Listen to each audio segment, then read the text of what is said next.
በኢትዮጵያ ኦርቶዶክስ ቤተክርስቲያን ውስጥ ከሕፃንነት ጀምሮ በማገልገል ነው ያደግኩት። ማርያም አታምልድም አለኝ። መዳኔም ዋስትና ልትሆነኝ የምትችለው በመጨረሻው ቀን ማርያም እንደሆነች ነው ማምነው። ያ ኪዳነ ምህረት እያልኩኝ ነው ያደግኩት። ስለዚህ ዋና ይነካብኝ ማለት ነው። ቅድስት ሥላሴ መንፈሳዊ ኮሌጅ የመግባት እድሉን አገኘው። ይሄ ለኔ የህይወቴ ትልቅ ጅማሮ ነው። እኔ ከማቀው ሰምቼው ከማቀው ነገር በላይ ሆነ። በማበኩል በኢየሱስ ክርስቶስ በኩል። ስለዚህ በማርያም በኩል ብዬ ማስበው ትልቅ ገደል ነው ማለት ነው። የደሙ ፍንጣቂ በዛ ቀን ወደ ልቤ መጣ። ራሱን አሳየ። የተወጋው ጎኑን አየሁት። የተወጋው እጁን አየሁት። የዚህ ሰዓት እጄን ሰጠው። ጌታ ኢየሱስ ክርስቶስ የግሌ መሆኑ ሲገባኝ ነው ነፍሴ ያረፈው። አገኘሁት፣ ገባኝ፣ ተረዳሁት። ኢየሱስ ክርስቶስ ጌታ በምናገለግልበት ቦታ ኢየሱስ ኢየሱስ እያላችሁ ታበዛላችሁ እባል ነበር። እኔ ፐርሰናል ኢየሱስ ትላለ እደግልኝ ብለው ያሳደጉን የመረቁን ሰዎች ጠላት ሆነው ተነሱ ማለት ነው። በዚያ ቦታ ላይ ጠብቀው እንኳን እንገላለን ብለው ዛቻዎች ነበሩ። ጌታ ታማኝ ነው። እያየው ያበጠው ነገር ቀለጠ። በዚህ ሁሉ ውስጥ ግን ከኢትዮጵያ ኦርቶዶክስ ቤተክርስቲያን ወጣለው ብዬ አስቤ አላውቅም። ማረፊያ ለምለም መስኬ ሰላም ነው ለኔ አምላኬ፣ ምርጫዬ ትክክል ነው፣ የዳንኩት በኢየሱስ ነው አልኩ። ምርጫዬ ልክ ነው።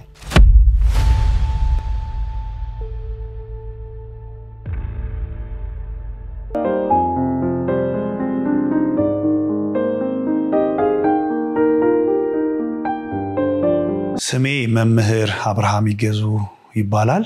ባለትዳርና የአንድ ወንድ ልጅ አባት ነኝ። የተወለድኩበት ቦታ ደግሞ ያደግኩት በክብረ መንግስት ወይም ደግሞ አዶላ ከተማ ነው። በዚያ ከተማ ውስጥ በኢትዮጵያ ኦርቶዶክስ ቤተክርስቲያን ውስጥ ከሕፃንነት ጀምሮ በማገልገል ነው ያደግኩት እና የልጅነት ህይወቴ በክብረ መንግስት ቅድስት ሥላሴ ቤተክርስቲያን ከሕፃንነት ጀምሮ እናቴ ካስገባችኝ ቀን ጀምሮ በዛ ነው ያደግኩት። ከ5 ዓመት ጀምሮ እዛ ነበር የቤተክርስቲያኒቱን ትምህርት በመማር የዲቁና ትምህርት። እንደውም ማስታወሰው ገና አንደኛ ክፍል ሳልገባ የዲቁና ትምህርት አንድ በቤተክርስቲያናችን ከነበሩ መርጌታ የዲቁና ትምህርት አትብገጽ የብለው እንዳስጀመሩኝ አስታውሳለሁ። እና ያ ለኔ ትልቅ መሰረት ነው። የዲቁና ትምህርት እየተማርኩ ደግሞ በሰንበት ትምህርት ቤት ውስጥ እየተማርኩኝ ከታላላቆቼ ጋር በመሆን እነርሱ የሚያደርጉትን ነገር በማድረግ የቤተክርስቲያንን የሰንበት ትምህርት ቤትን ትምህርቶች የመማር እድሉ በዚያም የማደግ እድሉ ነበረኝ እና ያንን ጊዜ እወደዋለሁ። እግዚአብሔርን በዚያ ስላሳለፈኝም አመሰግነዋለሁኝ። ብዙ ነገሮችን ለህይወቴ ቀርቶልኛል እና የልጅነት ጊዜ ከቤተክርስቲያን ባሻገር ደግሞ በቃ ወላጆቼ በጥንቃቄ ነው ያሳደጉኝ። በሚያስፈልገኝ መልኩ በትክክል ለእግዚአብሔርም ደግሞ በትምህርቴም ጥሩ እንደሆን በጥንቃቄ በክትትል ነው ያሳደጉኝ። ከቤት ከወጣው ትምህርት ቤት ነው አሊያም ደግሞ ቤተክርስቲያን ነው እድገቴም ውሎዬም አዳሬምና በልጅነቴ እንደውም ማስታውሰው እኛ ሐምሌ 7 ቀን ሥላሴ ክብረ በዓል አለና ዋዜማውን እዛ ውዬ የሚያስተምሩኝ መምህር ወይም ቄስ ጋራ ማደር ነበረብኝ እና እናቴ የጠፋ ብላ ስትፈልገኝ ብዙ ቦታ ደርሳ ነበርና ካገኙኝ በኋላ እዛ መቃብር ቤት ተኝቼ ወደ ቤት ወሰዱኝ። ነገር ግን አባቴ አልፈቀደም። እሱ የሥላሴ ልጅ ነው፣ የእግዚአብሔር ልጅ ነው። አሁን ከዚያ አምጥተሽ መልሶ ቢወስድብሽስ ብሎ መልሶ እዛው ተኝቼ የነበረው ቦታ ላይ እንደመለሰኝ አስታውሳለሁ። አይ ቲንክ በዛ ጊዜ 7 ዓመት 8 ዓመት ልጅ ነበርኩኝ እና ያ እድገቴን ወደዋለሁ። በፈሪሃ እግዚአብሔር እንዳደኩ አስባለሁ። እግዚአብሔርን በመውደድ አጥቢያችንም ስላሴ ስለነበረ የስላሴን ትምህርት እግዚአብሔርን እንዳስብ ተደረገኝ ያደኩት ማለት ነው። ደግሞ እንደ ምሳሌ ማያቸው ሰባኪያን ዘማሪያን በቦታችን በአጥቢያችን ነበሩና እነሱን የመሆን ህልም ከልጅነቴ ነው ያደረብኝ እና ከሕፃንነቴ አሁን እቅስና አገልግሎት የሚያገለግል በዱባይ ሀገር የሚኖር ተስፉ የሚባል አገልጋይ አለ። ወንጌልን የሚያገለግል ሰው ነው። እሱን ለመሆን እሱን ለመምሰል በአጥቢያችን በጣም ተወዳጅ ሰባኪ ስለነበረ ቴዎሎጂ ገብቶ ያንን ነገር እግዚአብሔርን ቃል ሲያስተምር ስላየው በደንብ ነው እሱን ለመምሰልና ለመሆን ፍላጎትና ምኞት የነበረኝ። ስለዚህ ምኖረው ሰባኪ ለመሆን ነው፣ የእግዚአብሔርን ቃል ለማገልገል ነው። ያንን ደግሞ ከሕፃንነቴ ጀምሮ የተማርኩትን በማስተማር ተገብረው ነበር። እኔ ሳድግ ተስፉን ነው መሆነው የሚል ረሃብ ስለነበረኝ ሕፃናትን እየሰበሰብኩኝ ቀድሞ የተማርኩትን ነገር ሰንደይ ስኩል የሕፃናት ትምህርት ቤት ራሴ አስተምራቸው ነበር። ምንም ብዙ ማቀው ነገር የለም፣ ግን የሰማሁትን ታሪክ የይስሐቅን ታሪክ የያዕቆብን ታሪክ ሕፃናቶችን በራሴ ተነሳሽነት አስታውሳለሁ። እና ያ እያደገ በ16 ዓመቴ የማይረገ ድቁናም ስለነበረኝ በድቁና እያገለገልኩ ደግሞ የስብከት አገልግሎት የቃሉን አገልግሎት እድል አገኘው እና በጣም ማረሳው ደግሞ የምወደው ማከብረው መምህር ስንታየው የሚባል ሰው የእግዚአብሔርን ቃል እንድማር ደግሞ በሰባኪነት የእግዚአብሔርን ቃል በማገልገል ውስጥ እንዳድግ ትልቅ ድርሻ ነበረው። መድረክ በመስጠት በማስተማር ፕሮግራም መምራት መዘመር እንዲሁም ደግሞ በጣም በከፍተኛ ሁኔታ ማደግ እንደምችል እየነገረኝ ያን መንገድ እንድቀጥል ሆንኩኝና እንዳለምኩት ቴምፕላስቱ ትምህርቴን እንደጨረስኩኝ ወደ ቅድስት ስላሴ መንፈሳዊ ኮሌጅ የመግባት እድሉን አገኘው። ይሄ ለኔ የህይወቴ ትልቅ ጅማሮ ነው እና በአዲስ አበባ በቅድስት ስላሴ መንፈሳዊ ኮሌጅ በቴዎሎጂ የዲግሪ መርሃ ግብር የመማር እድሉን አገኘው። ስለዚህ በልጅነት የመኘው የነበረው በጣም ታላቅ ወንድሜ የተስፉን መንገድ እንዲያስኩኝ ተረዳው። እሱ በዚህ ትምህርት ቤት አልፏል፣ ተምሯል። ሰዎች ቢያን አገልግሎቱን ይወዳሉ፣ ይባረኩበታል። ስለዚህ እኔም ያን መንገድ እንዲያስኩ ሲገባኝ በቅድስት ስላሴ ትምህርቴን አጥብቄ እንዲይዝ ሆኛለሁ ማለት ነው እና በዚህ የቴዎሎጂ ቆይታዬ ደግሞ የህይወቴን ትልቅ ቁም ነገር ያገኘውበት ስፍራ ስለሆነ በጣም ነው ክብር የሚሰማኝ ማለት ነው። በቅድስት ስላሴ መንፈሳዊ ኮሌጅ አሁን ዩኒቨርሲቲ ተብሏል። በዚያ ትልቅ ነገር አገኘው፣ ቁም ነገር አገኘው፣ ህይወቴን ሰራልኝ የምለው በዚህ ትምህርት ቤት ውስጥ የህይወትን አዳኝ መድኃኒት ተስፋ አሻጋሪ የማይጥለውን የሚደግፈውን የዘላለም ህይወት ዋስትና የሆነውን ጌታ ኢየሱስ ክርስቶስን የግሌ የኔ መሆኑን ተረዳውበት። ይሄ አጋጣሚ ባይዘው በጣም ይገርማል። እኔ እንደዚህ አስቤ አይደለም ወደ ቴዎሎጂ ኮሌጅ የገባሁት። ይሄ ትልቁ ነገር ምንድነው? እኔ አንድ ሰባኪ ሆኜ ቤተክርስቲያንን የማገልገል እንጂ ኢየሱስ ክርስቶስን በግሌ አውቄ ይሄን ጌታ ኢንጆይ ያደርገዋለሁኝ ብዬ አልነበረም። በቃ አንድ የቤቱ ሰራተኛ አገልጋይ ከመሆን የዘለለ ምንም አምሮትም ፍላጎትም የለኝም። ግን እዛ የሆነው ነገር ሌላ ሆነ። እንደውም የማስታውሰው ወደ ቅድስት ስላሴ ስገባ በኢትዮጵያ ኦርቶዶክስ ቤተክርስቲያን ታሪክ ውስጥ ከ97 ከ98 አካባቢ ይወጡ የነበሩ ስብከቶች ዝማሬዎች ተጽዕኖ ያደርጉብን ስለነበረ እንባረክባቸው እንለወጥባቸው እንነካባቸው ስለነበረ በዚያው በተቃራኒው ደግሞ ሌላ ማህበር ደግሞ አለ የማህበረ ቅዱሳን አገልግሎት ደግሞ አለና ያ ፋይት ያደርግ ነበር ስለዚህ እኔ አንድ ህልም ነበረኝ ቤተክርስቲያን ሰላም እንድትሆን ወጥ እንድትሆን ጭቅጭቅ እንዳይኖር መከፋፈል እንዳይኖር ህልም አለኝ ያምንንም ቴዎሎጂ ገብቼ በዚህኛው የሚነቀፉ የሚገፉ ልክ አይደሉም የሚባሉ ወገኖች አሉ በዚህኛው ደግሞ የቤተክርስቲያን ትምህርት ይሄ ነው ብለው እርስ በርስ የሚጓተቱ አካላት ነበሩና እኔ ትምህርቴን ስጨርስ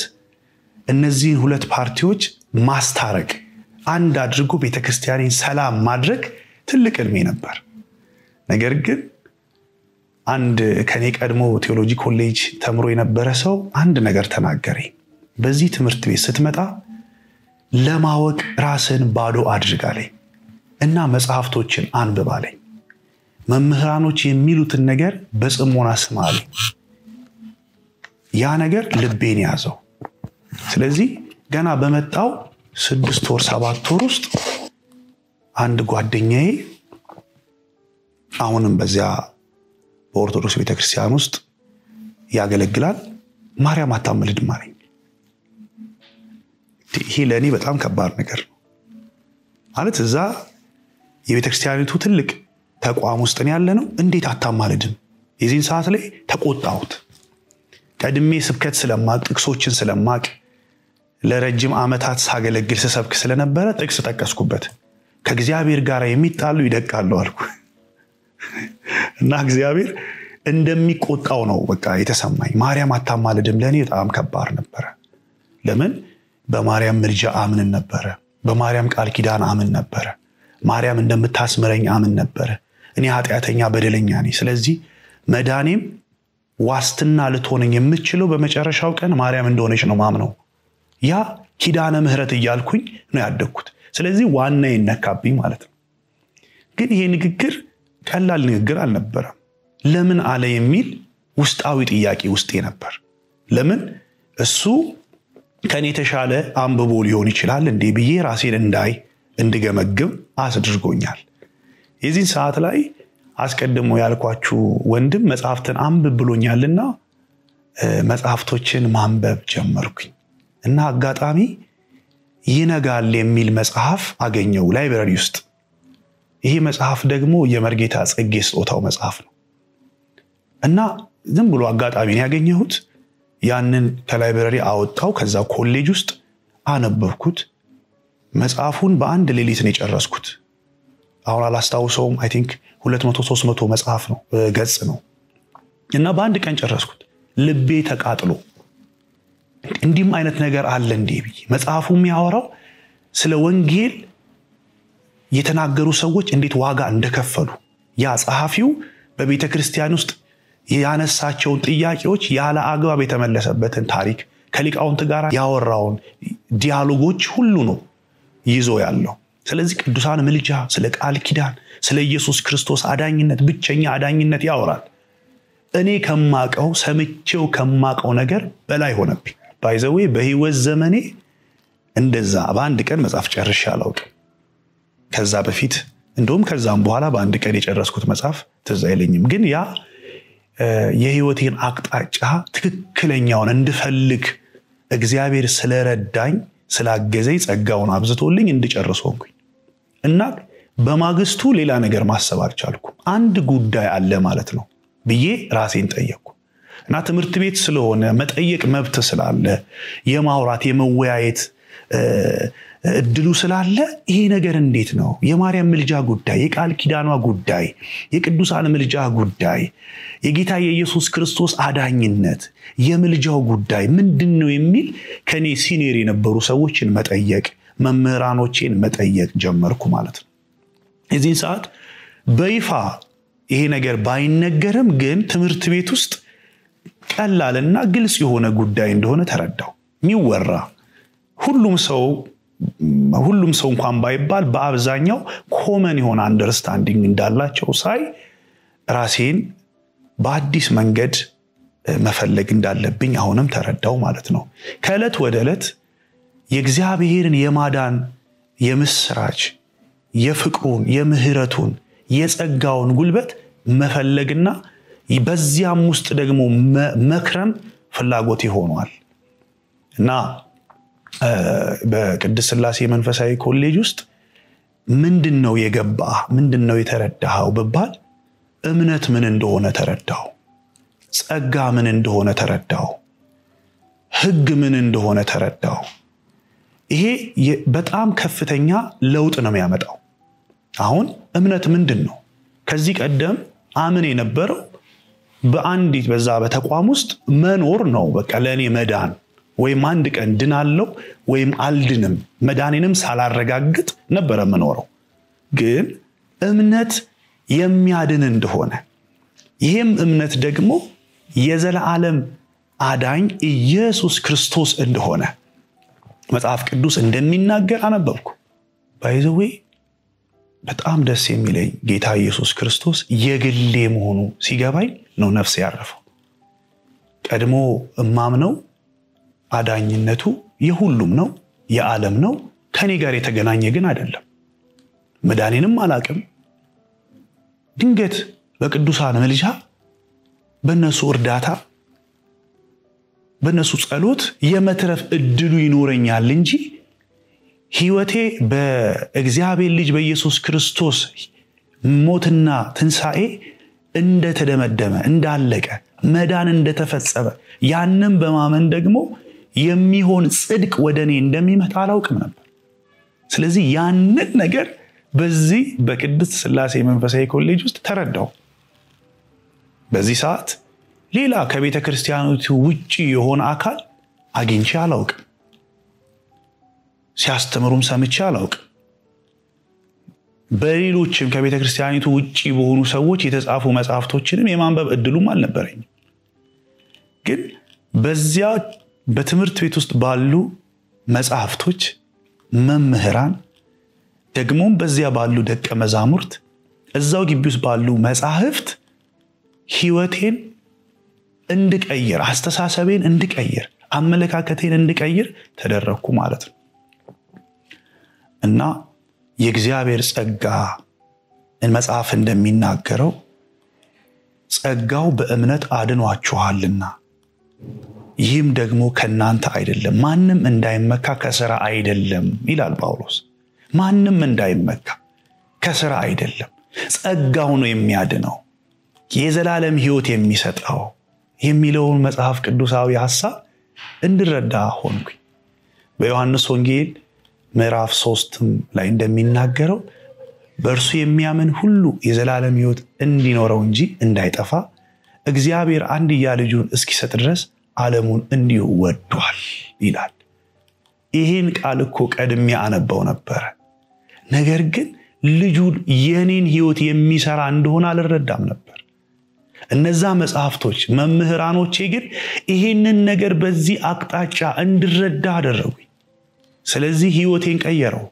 አስተሳሰቤን ቀየረው አመለካከቴን ቀየረው አሁንም ፍለጋዬ እንደቀጠለ ነው በዚህ ሁኔታ ውስጥም ጥያቄ ሳይኖርብኝ ቀርቶ አይደለም ለምን ለ18 ለ19 ዓመታት በህይወቴ ላይ የተሰራ ሌላ ቤት አለ እግዚአብሔራዊ ያልሆነ ሃይማኖታዊ ግን የሆነ ብዙ ሰዎች የሚስማሙበት ልክ ነው ተብሎ የተያዘ አስተሳሰብ አለ ያ ዝም ብሎ እኮ አይፈርስም ያ ዝም ብሎ አይናድም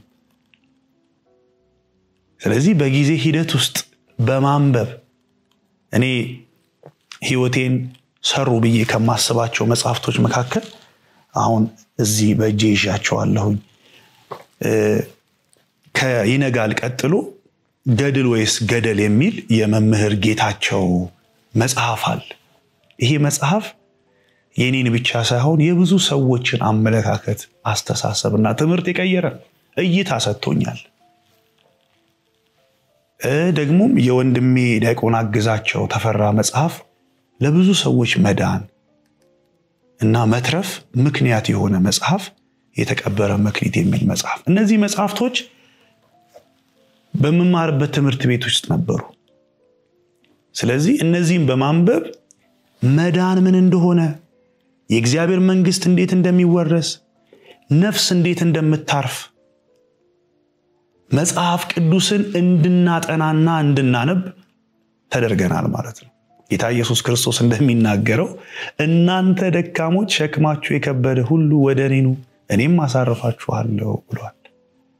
ስለዚህ ነፍሴ የባዘነች ብዙ ጥያቄ የሞላባት መዳኗን ማታቅ ግን አምላክ አለኝ የምትል በቤተ ክርስቲያን ውስጥ አገልጋይ የሆንኩ በዲቁና ማገለግል የቃሉ አገልጋይ የሆንኩ በተለያዩ ቦታዎች ላይ በኢትዮጵያ ከተሞች ወንጌልን ይዤ አገለግላለሁ የሚል ሰው ነኝ። ነገር ግን መዳኔን አላቅም። ምን እንደሚያድን ፈጽሞ ምን እንደሚያድን አልረዳም። ጥቅስ ላቅ እችላለሁ። መረዳት ባለጠግነት ግን አልነበረኝም። ይሄ የመረዳት ባለጠግነት የመጣው አንድ ቀን ነው። ቀኑን ሁሉ አስታውሳለሁ። መጋቢት 1 2003 ዓመተ ምህረት ከቀኑ 6 ሰዓት ጌታ ኢየሱስ ክርስቶስ ወደኔ በፍቅር በምህረት በይቅርታ መጣ። እንድወደው ሆኖ ደግሞ እንድረዳው ሆኖ እንድገነዘበው ሆኖ ምኑን አሳየኝ መሰላችሁ? የተወጋው ጎኑ የፈሰሰው ደሙ ስለ ሰው ልጆች ብሎ ከሰማይ ሰማያት ወርዶ ክብሩን ጥሎ ለሰዎች ጽድቅን ለመመለስ ቅድስናን ለመስጠት ኃጢአተኛና በደለኛ የሆነውን ዓለም ሊቤዥ መምጣቱ የደሙ ፍንጣቂ በዛ ቀን ወደ ልቤ መጣ። ከወንድሞቼ ጋራ የእግዚአብሔርን ቃል እያጠናው እየተማርኩ እያነበብኩ የእግዚአብሔር ነገር አይገርምም እያልን በመገረም ውስጥ ጌታ ኢየሱስ ክርስቶስ በብርሃን ወደ ቤት የመጣ ወደ ህይወት የመጣ ለሌላ ነገር እንዳልሆን እንደሆን በቃ በፊት የነበረኝ ህልም ብዙ ዘመን የኢትዮጵያ ኦርቶዶክስ ቤተክርስቲያንን በእንዲህ አይነት ሁኔታ ገዳም ገብቼ ደግሞ በቃ ቄስ ሆኜ መንኩሼ ጳጳስ ሆኜ ብዬ ማስበው ጳጳስ ሆኜ ስላችሁ አያቴ አንተ ጳጳስ ትሆናለህ ይለኝ ነበር ከጻንነቴ። አያቴ ጋር ብዙ ጊዜ ስለቆየው እንዲህ ይለኛል ቤተክርስቲያኑ ስለምንቀሳቀስ ያን ሁሉ ህልም ጋረደብኝ። ራሱን አሳየኝ። የተወጋው ጎኑን አየሁት። የተወጋው እጁን አየሁት። የዚህ ሰዓት እጄን ሰጠው። ጌታ ኢየሱስ ሆይ ጽፌዋለሁ፣ አጀንዳዬ ላይ አለ። ያን ቀን አላረሰው። ጌታ ሆይ ፈልገኸኝ መጣ፣ ወደኸኝ ወደ ልቤ መጣ፣ ሳላቅ አውቀኸኛል፣ በጥንቃቄ ከሕፃንነት አሳድገኸኛል፣ ሌላ እንዳይበላኝ ዓለም እንዳይበላኝ በማላቀው መንገድ መርተኸኛል። ግን አሁን ራስን አበራህልኝ፣ አመሰግናለሁ፣ ምህረት ሆነልኝ፣ ጸጋ በዛልኝ ብዬ ጻፍኩት። ፈረምኩ፣ ኪዳን አደረኩ። እኔ ብጥልህ እንኳን አትጣለኝ አልኩት። ጌታም አልጣለኝም፣ ስሙ ይባረክ። ያቺ ቀን የተባረከች ቀን ናት ለኔ። ከጌታ ከኢየሱስ ጋር እጅ ለእጅ የሚያህል የተገናኘሁበት የተጨባበጥኩበት ብዬ ነው ማስበው። እኔ ያኔኩ ሰብካለሁ፣ ያኔኩ ቃሉን እናገራለሁ። እንደውም እኔ ብዙ ስብከቶቼ ስለ ኢየሱስ ክርስቶስ እንጂ ሌላ ስብከት አይለኝም።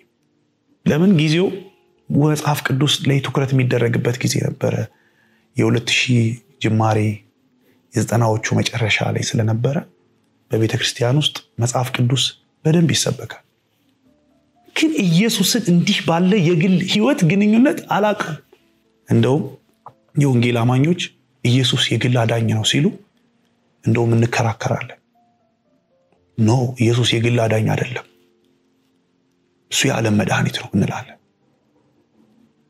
በነበርኩበት በዛ አገልግሎት ውስጥ ኢየሱስ የልብ ጌታ፣ የራስ የአንድ ሰው ጌታ፣ የኔ ጌታ፣ የልቤ ጌታ እንደሆነ አልረዳም። ወደ ህይወቴ አልገባም። እሱ ለኔ ሩቅ ነው። እሱ ለኔ ሩቅ ነው እኔም ለሱ ሩቅ ነኝ ተራርቀን ነው የቆምነው ያቺ መጋቢት 1 2003 ከቀኑ 6 ሰዓት ግን የህይወቴን አቅጣጫ ሙሉ በሙሉ ቀየረው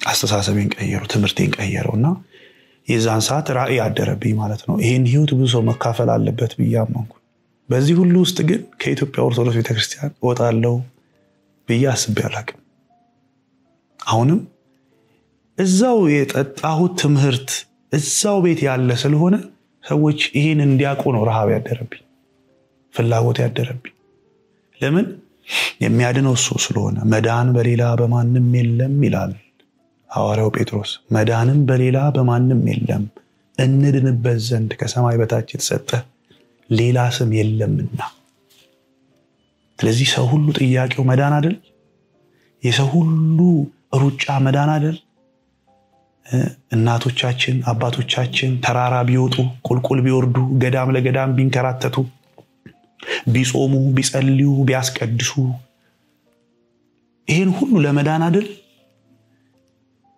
ግን ኢየሱስ ክርስቶስን የግል አዳኝ አድርጎ መቀበል አልተቻለም ያስ ካልሆነ ጊዜ ድረስ መዳን በሰው ሕይወት ዘንድ አይመጣም ለምን ኢየሱስ ክርስቶስ በመጽሐፍም የተናገረው ይሄን ስለሆነ በዮሐንስ ወንጌል ምዕራፍ 1 ቁጥር 12 ላይ ለተቀበሉት በስሙ ለሚያምኑት የእግዚአብሔር ልጆች ይሆኑ ዘንድ ስልጣን ሰጣቸው ይላል ይሄን የገባኝ ወገኖቼ በቃ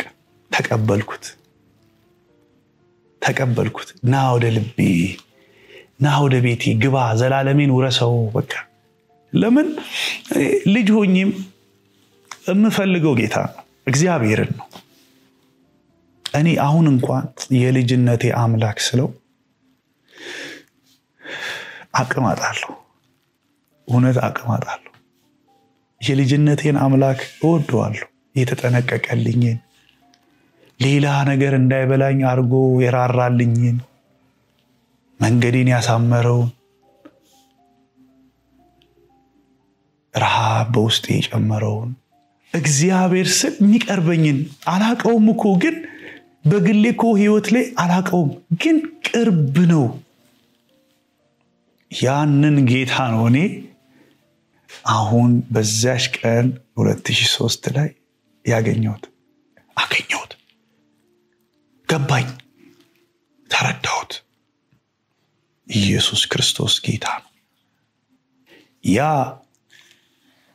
ሰዎች የሚጋጩበት ጉዳይ ለካ ሁለቱ ፓርቲዎች የሚትላተሙት ይሄን እውነት ባለመረዳታቸው ነው ብዬ አሰብኩ ስመጣ ወደዚህ እነሱን ለማስታረቅ ነበር የመጣሁት እኔ ራሴ ከዛ ማህበረሰብ አስተሳሰብ የሚያወጣ የምስራች ሰማሁ ያን ዓላማዬን ተውኩ አሁን ትውልድ ሁሉ ሊድንበት ይችላል ብዬ ማስበውን መጽሐፍ ቅዱሳዊ እውነት ይሄን እውነት መመገብ እንዳለብኝ አሰብኩ ከዚያን ጊዜ በኋላ ለረጅም ጊዜ ስብከት እንኳን ወጥቼ አላውቅም አቆምኩኝ አሁን እንደገና መሞላት አለብኝ ብዬ አሰብኩ በዚያ በኮሌጅ ውስጥ ማለት ነው መማር አለብኝ ብዬ አሰብኩ ማወቅ አለብኝ መገንዘብ አለብኝ ብዬ እንደገና ራሴን በሚማር ልብ አዘጋጀው ማለት ነው በሚገርም ሁኔታ ይሄ ወንጌል ወደ ልቤ ከመምጣቱ አስቀድሞ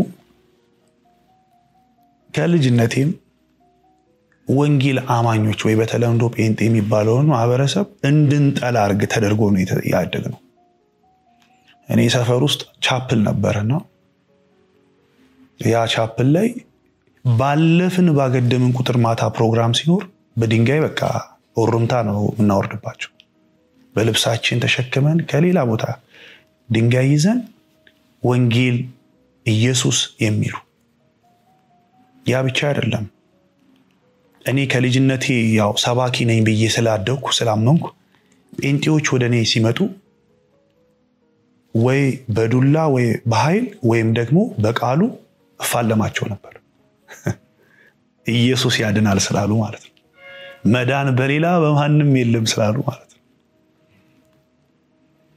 ቴዎሎጂም የገባሁት አንደኛው ሐሳቤ ለመናፍቃን ምላሽ ለመስጠት ግን ጌታ አካሄዴን የቀየረው በቃ አካሄዴን አመለካከቴን ቀየረው። በመሃል ጣልቃ ገባ። ፈልጉኝ።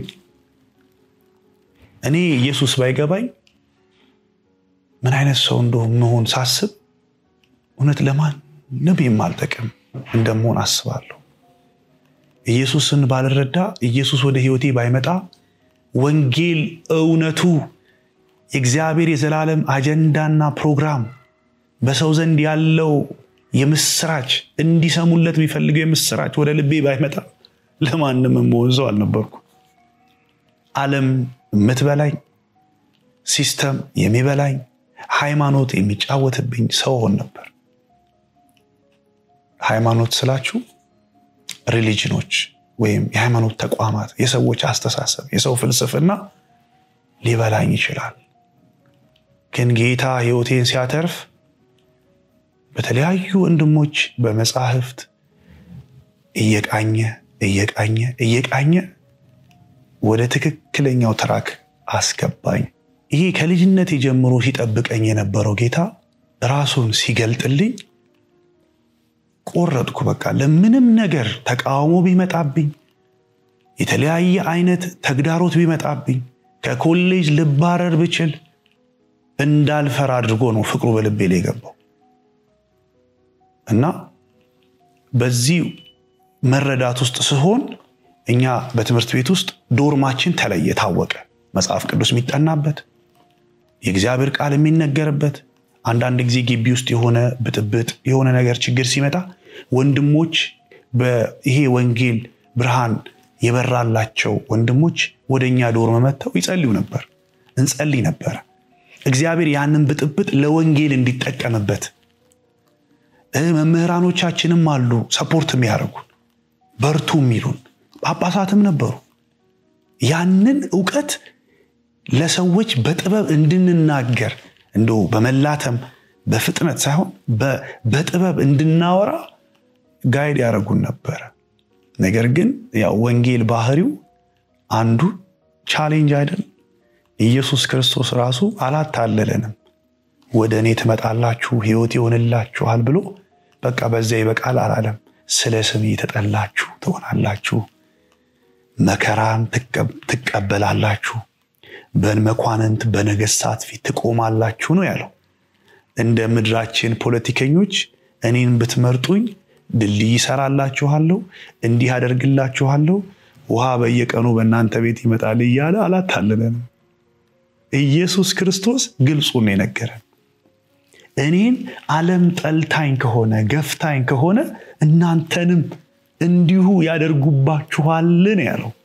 ስለዚህ ያንን ሲገባን ትምህርት ቤት ውስጥ የዚህ ወንጌል ተቃዋሚ ሰዎች ሲነሱብን፣ ከትምህርት ቤት እንድንባረር ሲያሴሩ፣ ደብዳቤ ሲጽፉ፣ እግዚአብሔር ግን ይጠብቀን ነበር፣ ይጠነቀቅልን ነበር። በዚህ ስናልፍ ብዙ የሚድኑ እንዳለ ያውቃልና በዚህ ትምህርት ቤት ስናልፍ አዳዲስ ተማሪዎች እንዲሁም ደግሞ የተለያዩ ይሄ ብርሃን የሚያስፈልጋቸው ወንድሞችን ብርሃን እንድንገልጥላቸው የበራልን እንድንነግራቸው ስለሚፈልግ እግዚአብሔር ይጠብቀን ነበር። ያ ብቻ አይደለም፣ በመናገለግልበት ቦታ ኢየሱስ ኢየሱስ እያላችሁ ታበዛላችሁ እባል ነበር። እኔ ፐርሰናሊ ኢየሱስ ትላለ። እንደውም በአንድ ቦታ ወደ አርሲ አካባቢ ለአገልግሎት ሄጄ ኢየሱስ ክርስቶስ ለዛ ሽባ በስሙ ኃይል ያደረገውን ታሪክ በመናገር ጊዜ ያለኝን እንሰጣለን ብለው ሐዋርያቱ በሐዋርያት ሥራ ምዕራፍ 3 ላይ የተናገሩትን ቃል አንስቼ በመናገር ጊዜ ትልቅ ተቃውሞ ገጥሞኝ ያውቃል። እና ኢየሱስ ለምን ታበዛለህ ብሎ ፕሮግራሙን ሳንጨርስ ከሌሎች ወንድሞች ጋር በሁለተኛው ቀን አባረውናል።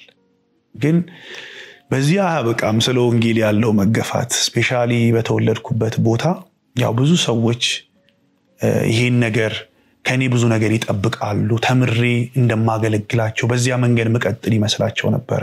ግን ወንጌልን የምስራቹን በግልጽ መናገር ሲጀምር በጎን ያሉ ሐሰተኛ ወንድሞች መናፍቅ ነው ሐዲሶ ነው እንዲ ነው እያሉ የስተትን ሐሳብ ያተናገሩ ተቃውሞዎች እንዲበረቱብን ሆኗል ግን በዚህ ሁሉ ውስጥ እግዚአብሔር ግን ሞገስና ጸጋን ያበዛልን አስቀጥሎኛል እኔ ፐርሰናሊ እግዚአብሔር የተባረከ ይሁን ተቃውሞ በከፍተኛ ሁኔታ ስለ ወንጌል አለ ያ ደግሞ ደስ የሚል ነው እምነታችን እንዲያድግ ነው እኔ አንድ እግዚአብሔር ቃል ይገርመኛል ያዕቆብ ላይ ታስታውሳላችሁ በያዕቆብ መልእክት ምዕራፍ 1 ላይ እንዲህ ይላል ያዕቆብ መልእክት ምዕራፍ 1 ቁጥር 2 ላይ ወንድሞቹ ሆይ የእምነታችሁ መፈተን ትዕግስትን እንዲያደርግላችሁ አውቃችሁ ልዩ ፈተና ሲደርስባችሁ እንደ ሙሉ ደስታ ቆጠሩት ይልና ትዕግስትም ምንም የሚጎድላችሁ ሳይኖር ፍጹማንና ምሉዓን ትሆኑ ዘንድ ስራውን ይፈጽም ይላል በጣም ብዙዎቻችን ልዩ ፈተና ሲደርስብን እንደ ሙሉ ደስታ እንቁጠረው የሚለው በጣም ይገባናል ግን ለትዕግስት ስራውን እንዲሰራ ፍቀዱለት ይላል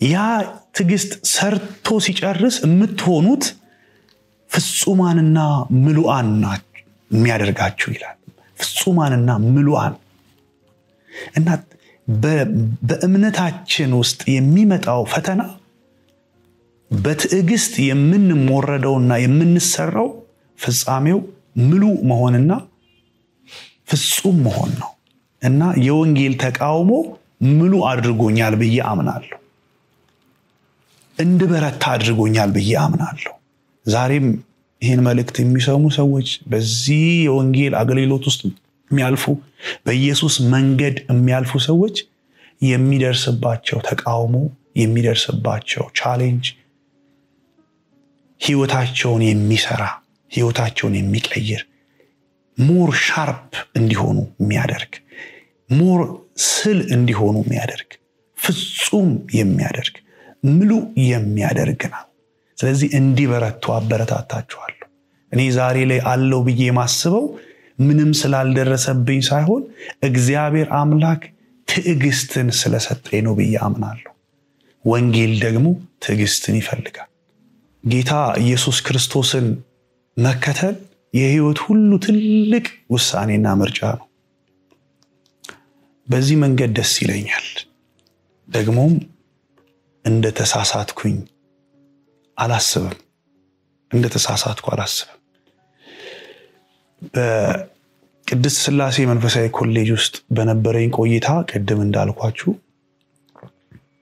ከፍተኛ የእግዚአብሔርን ቃል መረዳት ተምሬበታለሁ ቻሌንጆችንም ተምሬበታለሁ ከዚያ ከወጣው በኋላ በተመደብኩባቸው የስብከተ ወንጌል አገልግሎቶች ሁሉ ይህንን ወንጌል ለሰዎች በትልቅ ፍላጎት ለማገልገል ነበር ምኞቴ ነበረኝ ያንንም አደርግ ነበረው ነገር ግን ወንጌል በተነገረበት ቦታ ሁሉ ጊዜም ቻሌንጅ አለ ሁሉ ጊዜም ተቃውሞ አለ እና እኔ ብዙ ቦታዎችን ለመዞር ለማየት ለማገልገል እድሉ ነበረኝ በኢትዮጵያ ከተሞች ውስጥ በሰሜን በደቡብ በምስራቅም በምዕራብም በአዲስ አበባ አጥቢያዎችም አድባራትም የማገልገል እድሉ ነበረኝ በዘመኔ እና ይሄ ወንጌል ገብቶን ሌላ ልንል አንችልም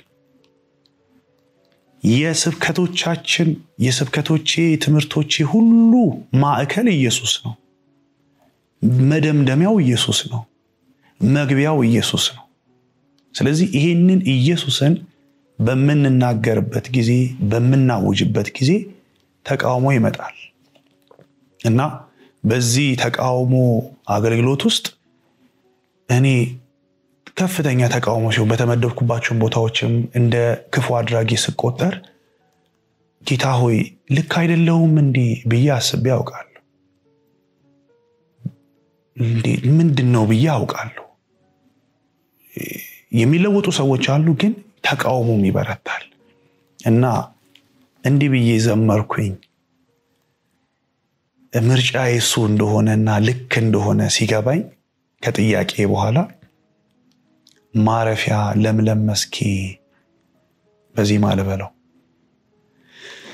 ማረፊያ ለምለም መስኪ ሰላም ነው ለኔ አምላኬ ምርጫዬ ትክክል ነው የዳንኩት በኢየሱስ ነው አልኩ ምርጫዬ ልክ ነው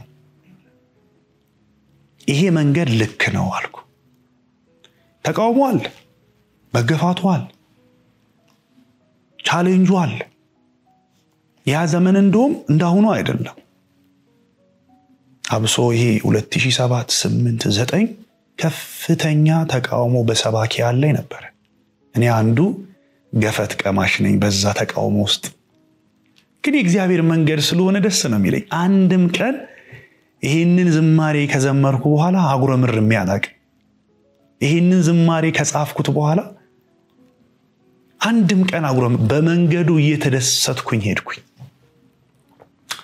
ከዚያ ሄዶ አገልግሎት ወደማናገለግልበት እንደውም አንድ ቦታ ላይ ወደ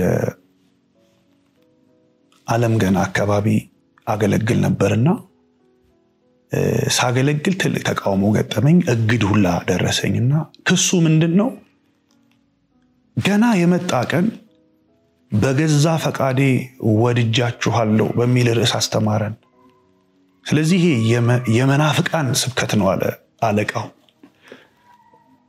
ይሄን ያህል የእግዚአብሔር ቃል የሚገፋበት ጊዜ ነበር የእግዚአብሔር ቃል ጠቀሼ ያስተማርኩት ከዛ ለ3 ወር ታገድኩ ወንጌል ስላስተማር ኢየሱስ ክርስቶስ ይወዳችኋል ስላለ እኔ ዛሬም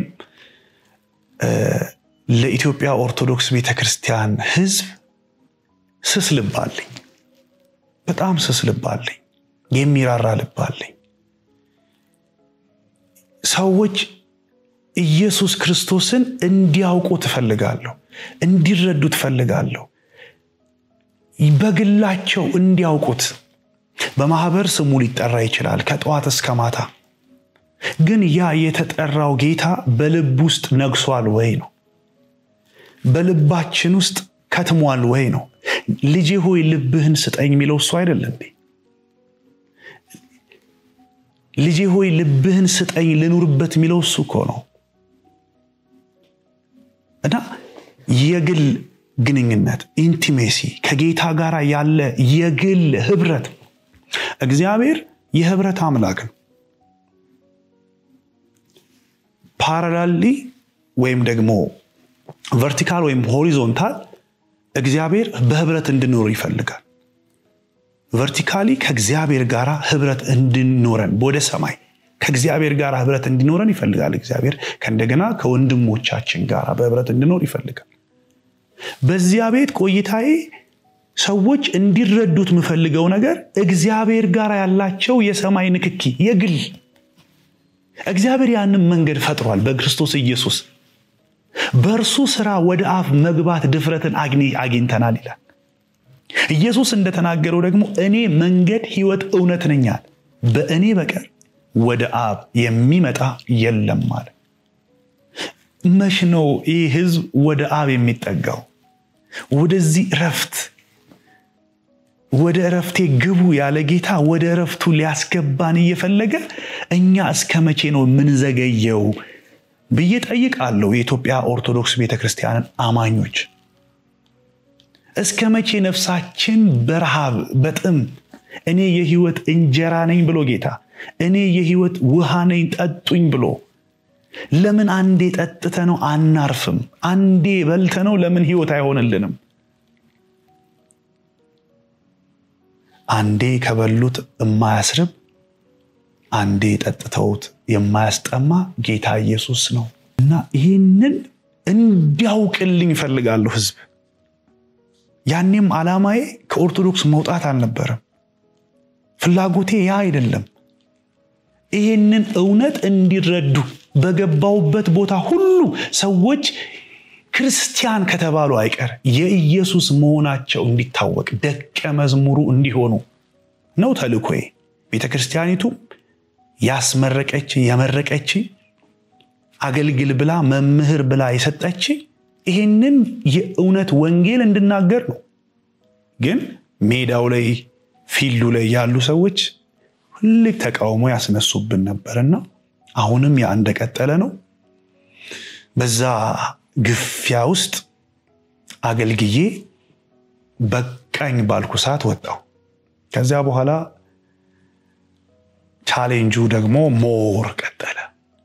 ያው ከዛ ቤት ስንወጣ ገንዘብ አታሉን፣ ገንዘብ ተሰጥቶን፣ ልብስ ተሰጥቶን፣ ምንበላው ምንጠጣው ተሟልቶልን የሆነ ድርጅት ቀጥሮን የሚመስላቸው ሰዎች አሉ። ትልቅ ስህተት ነው። እኔም እንደዛ ይመስለኝ ነበር። እኔም እንደናንተ ወይም እንደ ሌሎቹ ነበርኩ ማሰው። ግን ከጌታ ከኢየሱስ ጋር ምድረ በዳ ላይ ነው የወደቅነው። ምድረ በዳ ላይ ምንም የለ፣ ሜንቶር የሚያረግ ሰው የለ፣ አባት የሚሆን ሰው የለ፣ ጋይድ የሚያረግ ሰው የለ፣ መንገድ የሚመራ ሰው የለ፣ አይዞህ የሚል ሰው የለ። እኔ በህይወቴ እንደዛ ነው የገጠመኝ። ከዚህ ቤት መውጣት አለብኝ ብዬ በገዛ ፈቃዴ ነው የወጣሁት። ለምን ወጣ ቢባል አገልግለን ሰዎች ሰምተውናል። በዚህ አጋጣሚ እስከ 40-50 የሚሆኑ ሰዎች በዚያ ቤት አገልግሎቴ ወደ ጌታ ወደ ኢየሱስ ወደ እውነት መረዳትን ባለጠግነትን አግኝተዋል። ማቃቸው በግል አሁንም ይሄንን ቪዲዮ ሲያዩ የሚያውቁ ከቤተሰብ ጀምሮ ከእህት ከወንድሞች ጀምሮ ወደ እውነት እንዲመጡ እግዚአብሔር በዚያ ጊዜ ስራውን እንደሰራ አምናለሁ። እንደውም ስብከተ ወንጌል ኃላፊ ሆኜ በቆየሁባቸው ቦታዎች የሰርክ ፕሮግራም የሰርክ አገልግሎት አለ፣ የማታ አገልግሎት እና መብራት ሲጠፋ በጣም ደስ ይለኝ ነበር። ለምን ሰዎች ሰብሰብ ብለው በትክክል የሚሰሙበትን አውድ ስለሚፈጠር። በሆርን ወይም በስፒከር ሲሆን ድምፁ ሩቅ ነው የሚሄደው፣ ከእንደገና ሰው ብትንትን ነው የሚለው፣ በትክክል በትኩረት አይሰማም።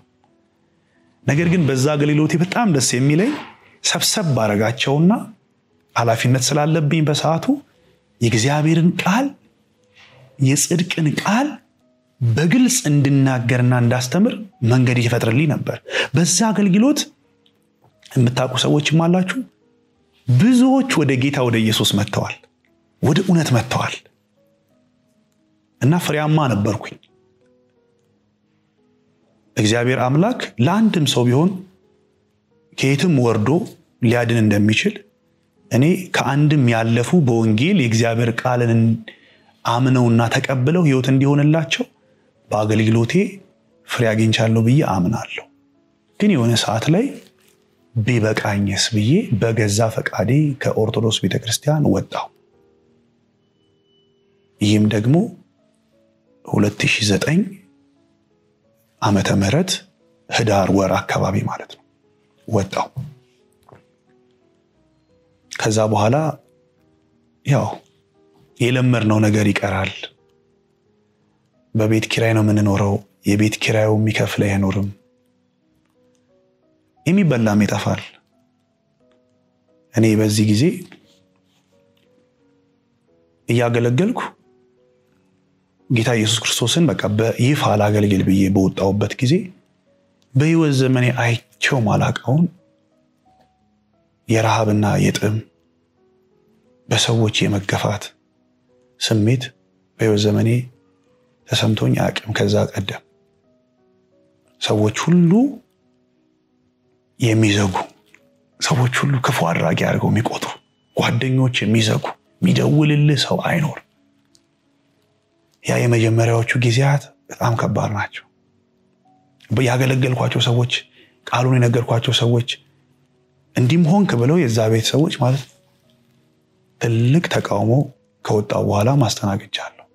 በዋናነት ደግሞ ተወልጄ ባደኩበት በክብረ መንግስት የሚያቆኝ የሚወዱኝ ሰዎች ሁሉ ሲዘጉኝ፣ አብሬያቸው የተማርኳቸው ጓደኞቼ ሁሉ እንደ ወንጀለኛ ሲቆጥሩኝ በጣም ደንግጬ ያውቃለሁ። በጣም ያስደነግጣል። ከወጣሁኝ በኋላ ደብዳቤ ተጻፈ ከምሰራበት ሀገረ ስብከት የውግዘት ብለው ማለት ነው።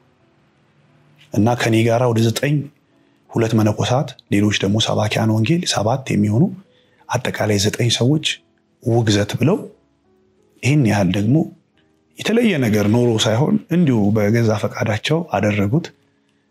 ከወጣሁኝ በኋላ ውግዘት ደረሰና በሶሻል ሚዲያ ሲለቀቅ ቤተሰቦቼ ጋር ደረሰ። እናት አባቴ ጋር ደነገጡ፣ በጣም ደነገጡ። ከተማው ተወራ።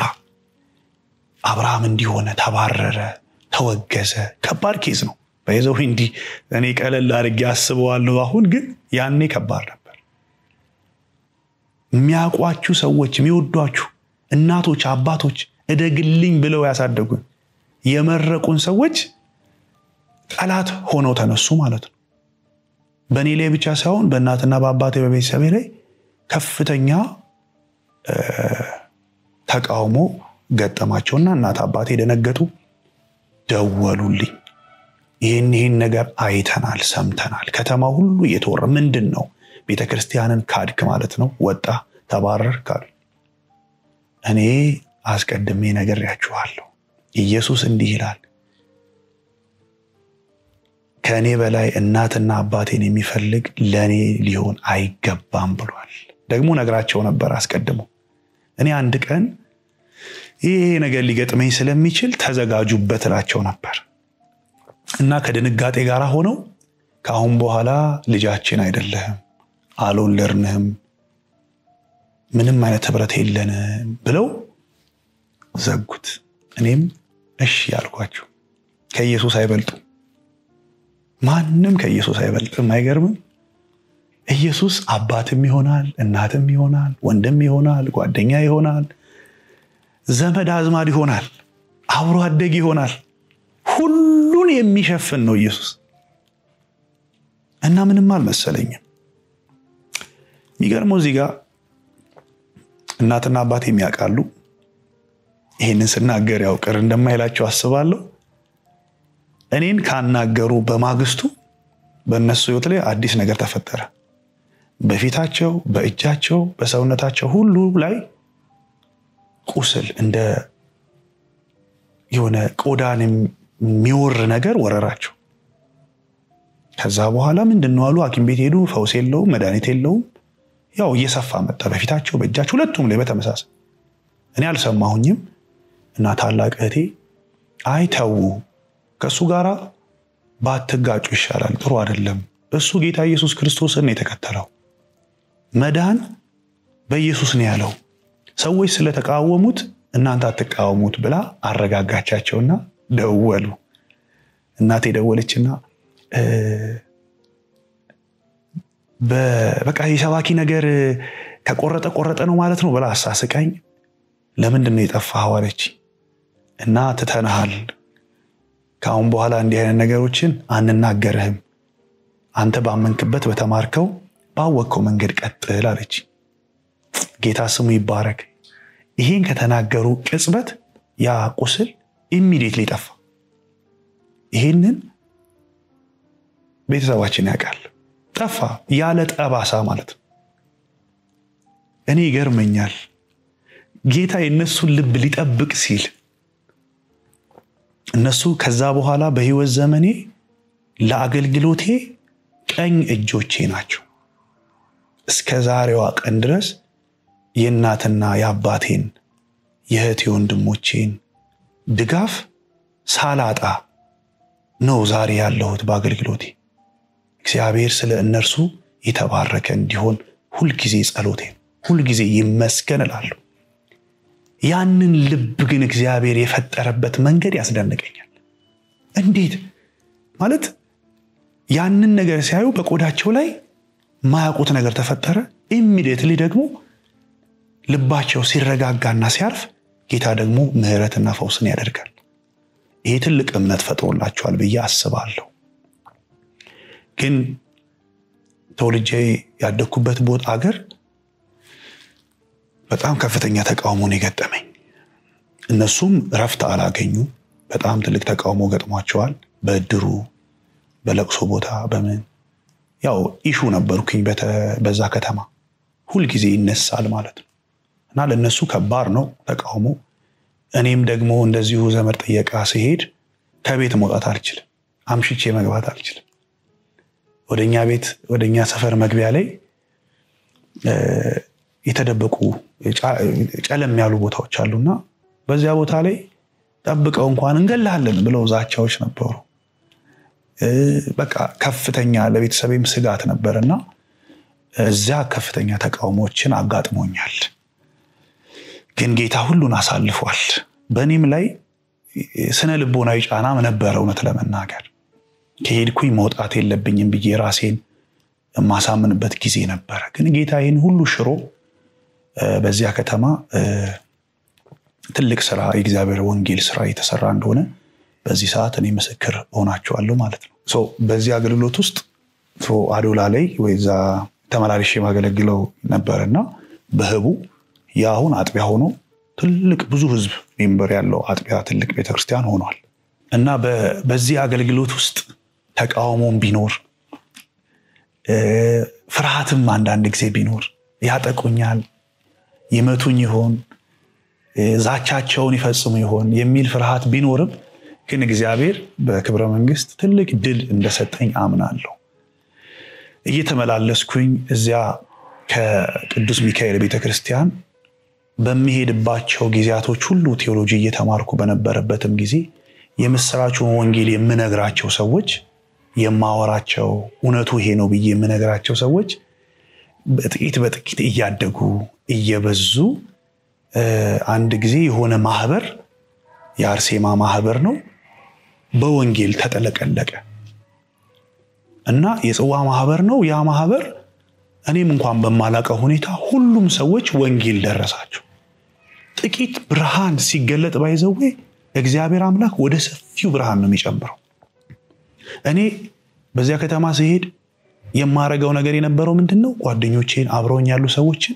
የምስራቹን ነግራቸዋለሁ እውነቱን ነግራቸዋለሁ ህይወት ያለበትን ነገር ነግራቸዋለሁ እነዚያ ደግሞ የሰሙትን ለሌሎች ያጋሩ ነበር ይነግሩ ነበር እነዛ በዛ ቤተክርስቲያን ውስጥ ከሰባ የማያንሱ ወጣቶች በጌታ በኢየሱስ ክርስቶስ አመኑ ከዛን እነሱም ላይ ያው ቻሌንጅ ገጠማቸው ከዚያ ቤተክርስቲያን ተባረሩ እነዚህ ሰዎች ለኔ ትልቅ አሳይመንት የነበሩ ማለት ነው ለምን ለሁሉም በቀጥታ ወንጌል ባልነግራቸው ግን በተዘዋዋሪ እዛ ከተማ ላይ ለነበረው የወንጌል አገልግሎት ተሐድሷዊ አገልግሎት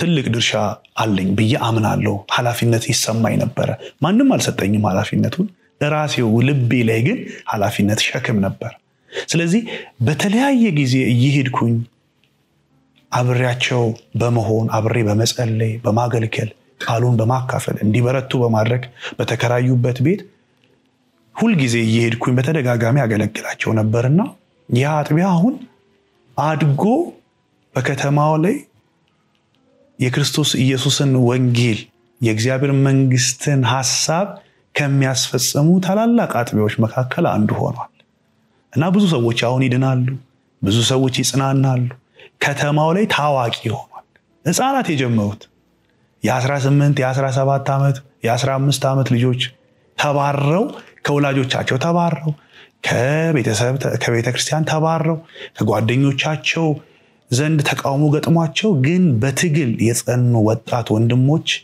አሁን በስተው አድገው ለሌሎች ሰዎች ወንጌል አድርሰው ትውልድ እየዳነ ያመለጠን ያለውና በዚህ አገልግሎት እግዚአብሔርን አመሰግናለሁ ፍሬ ስላለው እግዚአብሔር አምላክ ዝም ብሎ ያበቀለን ዝም ብሎ ስራ ሲያጣ ቆይ ልፍጠራቸው ያለን ስላልሆነ በአላማ የፈጠረን ስለሆነ አቅዶ በእኛ ዘመን ሊሰራ ያለውን ነገር ከዘላለም ወስኗልና በዘመናችን እንድንሰራ ያደረገው ነገር በዛ ከተማ ላይ ሆኗል እና ስለዚያ ከተማ ሳስብ በጣም ነው የሚደንቀኝ አንድ ጊዜ ምን ሆነ መሰላችሁ አዲስ አበባ በመኖርበት ጊዜ አገልግሎት ያገለገልኩ እና የማገለግልበት ማህበር በጥቂት በፋይናንስ እጥረት ተበተነ እና ጓደኞቼ አብረው የሚያገለግሉ ሁሉም ተስፋ ቆርጠን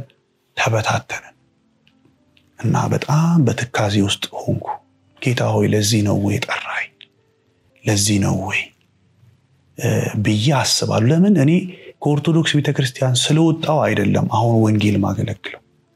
ያኔ ሰባኪ ስለነበርኩኝ አይደለም አሁን ወንጌል ማገለግለው። ያኔ ቃል መናገር ስለምችል አፌ ቀልጣፋ ስለሆነ ስለለመደ አይደለም፣ መድረክ ስለለመደ አይደለም ማገለግለው። ከዛ አስቀድሞ እግዚአብሔር አምላክ ራሱ ነው ጥሪ የጠራኝ፣ ራሱ ነው ሸክም ያሸከመኝ። ስራ እየሰራው በነበረበት ጊዜ የግል ስራዬን ከኦርቶዶክስ ቤት ከወጣው በኋላ ስራውን ተዋለኝ እግዚአብሔር። ለራሴ ነው የተናገረኝ። ከዛ በፊት ድምጹን የመስማት ልምምዶች ነበሩኝ። ስለዚህ ስራህን ተዋለኝ። የሆነ ህብረት ላይ የጸለይኩ ከወንድሜ ጋር ሆኜ ከታናሽ ወንድሜ ጋር ድምጽ ሰማሁ። መድረክ ላይ ደግሞ ያለው ሰው እግዚአብሔር ዛሬ የሚናገራችሁ ሰዎች እሺ በሉት ይላል። በቃ አለቀቀኝ የሚያድምጽ። ከዛን አልፈልግም አልወጣም አልኩ። ለምን? ማንም ይረዳኝ የለም፣ ማንም ያግዘኝ የለም። ጥሩ ተከፋይ ነኝ፣ በዛቱ ጥሩ ደሞዝ ነው ለኔ። እንዴት ነው ልወጣ የምችለው ብዬ ሙግት ያዝኩ። ከወንድሜ ጋራ ወደ ቤት ተመለስን። መጸለይ ጀመር። ጌታ ሆይ ራስ አስወጣኝ አልኩ። ከስራውን አንተ ፈቅደህ ከሆነ ራስ አስወጣኝ አልኩኝ። ሮብ ቀን ነበር ያ ቀን። ሐሙስ ስራዬን ሰራው። ዓርብ ዕለት አሰሪው አብርሽ አሁን ሰራተኞች መቀነስ ይኖርብናል፣ የፋይናንስ እጥረት ስላጋጠመን በቀጣይ ፕሮጀክት ላይ ተመጣጣል ብሎ የቀጣዩን ወር ደሞዝ ሰጥቶኝ አሰናበተኝ። አሁን የእግዚአብሔር ድምጽ ልክ እንደሆነ ገባኝ ማለት ነው። ሰላማዊ ስራ ነው የምሰራው፣ ጤናማ ግንኙነት ነበረኝ፣ ግን ተለያየን። በቃ አሁን የእግዚአብሔር ድምጽ ልክ ነበር። በሚናገረኝ ጊዜ ሰፊ እርሻ ያሳየኝ ነበር፣ የሚለማ ቦታ ያሳየኝ ነበር በራእይ። እና ያ የወንጌል ስራ እንደሆነ ገብቶኛል። ሸክም መጣብኝ ማለት ነው፣ ወደ ልቤ መጣ እና አገልግሎት ጀመርኩ። አሁን በቃ ሙሉ ጊዜ የሚባል አገልጋይነት አሁን ነው የጀመርኩት ማለት ነው። ከዛን ያን ያገለገልኩኝ የማገለግላቸው ህብረት በዛ ከኦርቶዶክስ ቤት ያገለግልናቸው ሰዎች ሁሉ ተሰባሰብን። ማገልገል ስንጀምር የፋይናንስ ኬዝ ገጠመንና ተበተነ ማህበሩ ወይ ህብረቱ። ከዛን በጭንቀት እግዚአብሔር ለዚህ ነው ወይ ጠራኸኝ? ለዚህ ነው ወይ እንዲህ እንደሆነ ነው ወይ የጠራኸኝ ብዬ በጣም ተሰማኝና ጭንቀት ውስጤ ላይ ገባ። ማደርገው ነገር አጣው። በዚህ ሁሉ ውስጥ ምንም የማቀው ሌላ የወንጌላውያን አብያተ ክርስቲያናት ህብረት አላውቅም፣ ጴንጤ ሆኜ አላውቅም፣ ከሌሎች ሰዎች ጋር እንደዚህ ተገናኝቼ አላውቅም፣ ወደ ሌላ ቸርች መሄድ አልችልም። ስለዚህ ምንድነው መሆኑ የሚል የራሴ ጥያቄ ተፈጠረብኝ ማለት ነው።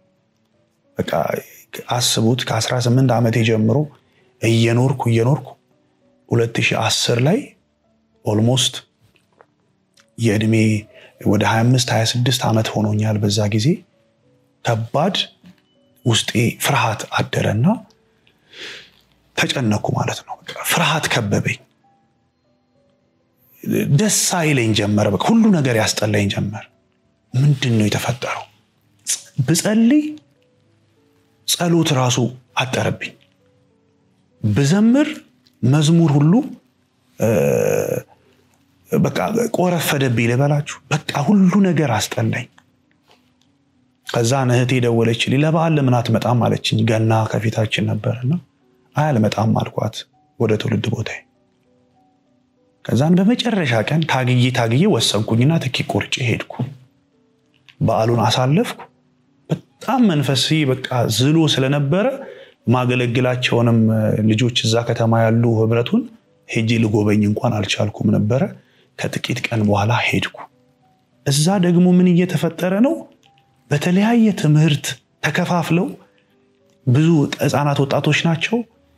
ደክሟቸው የሚያስተምራቸውን ሰው እየፈለጉ ሚላይ በቃ የሚያስተካክል መስመሩ የሚያስተካክል ልኩ ይሄ ነው ስተቱ ይሄ ነው ብሎ የሚነግራቸው ሰው እየፈለጉ ነበር። ያው ፒር ግሩፕ ስለነበረ አስቸጋሪ ነበር። እኔ ደግሞ ላገለግልም አልነበረም ሄድኩት። ግን ትልቅ ስራ ላይ እግዚአብሔር አስቀመጠኝ እና እያለቀሱ እኔ ያቀን አረሰው እያለቀሱ አገልግለን እንኳን ለአንድ ወር አሉኝ እና ውሳኔን ቀይሬ እዛው ቆየው አገለገልኳቸው ግን ስራው ሰፊ በየቀኑ አዳዲስ ነፍሳት መጨመር ጀመሩ በየጊዜው የተለያዩ ነገሮች መፈጠር ጀመሩ ነፍሳት ይጨምራሉ አብርሃም እዚህ ከተማ መጥቷል እያሉ ከኦርቶዶክስ ቤተክርስቲያን ብዙ ወጣቶች መምጣት ጀመሩ አሁን በአንድ ወር የሚያበቃ ነገር አልሆነም ቀጠልኩ 2 ወር 3 ወር 2 ዓመት ከ8 ዓመታት በኋላ ነው ወደዛ ከተማ እንደዛ የተመለስኩት 2 ዓመት ቆየው ማለት ነው አጥቢያው ላይ አጥቢያ ትንሽ የህብረት የነበረው አሁን ትልቅ አጥቢያ ያልኳችሁ እሱ ተፈጠረ ብዙ ሰዎች መዳን ጀመሩ በዚያ ጉባኤ ላይ የታመሙ ሰዎች ሁሉ ይፈወሱ ጀመር ኩላሊት አመመን ይሉ ስንጸልዩልን ያሉ ሰዎች ስንጸልይላቸው የእግዚአብሔር እጅ በቃ ተዘረጋ ለካ እግዚአብሔር አንዳንድ ጊዜ የሚያስጨንቀን ለበጎ ነው ዳዊት እንደሚለው ያስጨነከኝ ለመልካም ሆነልኝ የሚለው ቃል ይገባኝ ያኔ ነው እዚህ የምኖርበት ትርጉም አጥቼ ለምንድነው ምኖረው የሚል አይነት ጥያቄ ወደኔ የመጣ የጎረፈ በነበረ ሰዓት እግዚአብሔር አምላክ አንገቴን ቆልምሞ ትልቅ ተቃውሞ ወዳለበት ከተማ ወሰደኝ ማለት ነው በመላ እዛኮ መኖር አይቻልም ሁሉም ሰው ነው ሳር ቅጠሉ ነው የሚጠላኝ ለምን ክደህናል ብለው ስለሚያስቡ ቄሶች ይመጣሉ ዳይቆናት ጓደኞቼ ይመጣሉ ለምን እንደዚህ ያደረክ ይላሉ እኔም ነግራቸዋለሁ በዛ ከባድ በሆነ ተቃውሞ ውስጥ ግን እግዚአብሔር ትልቅ ስራ ይሰራ ጀመር ማለት ነው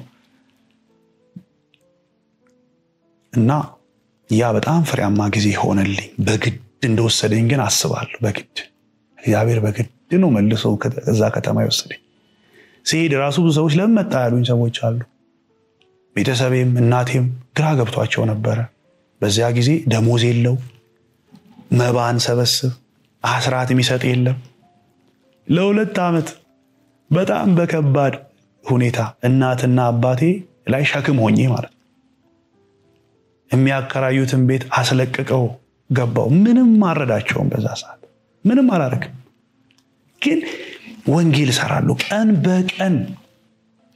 በቀን የሚድኑ ሰዎች ነበሩ የሚጽናኑ ሰዎች ነበሩ የእውቀት የሚካፈሉ ሰዎች ነበሩ ኃይል የሚካፈሉ ሰዎች ነበሩ በዚያ አገልግሎት ውስጥ ከጫተራ የወጡ ወንድሞች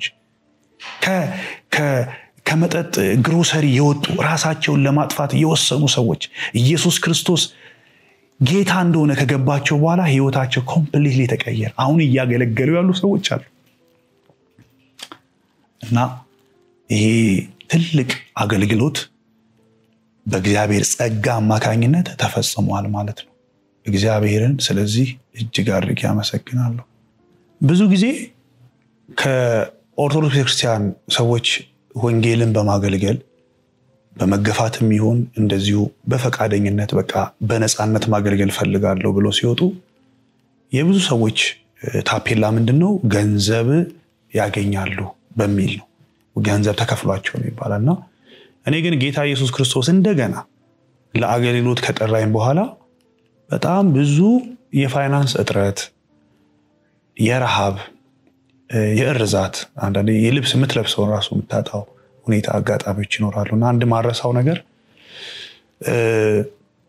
ተከራይቼ ነው የምኖረው እና እያገለገልኩ ከኮተቤ መገናኛ የታክሲ እንኳን አይኖረኝም ነበር በእግር ነው የተመላለሰ ምናገለግለው ጠዋት ወተን ማታ እንደዛ እንመለሳለንና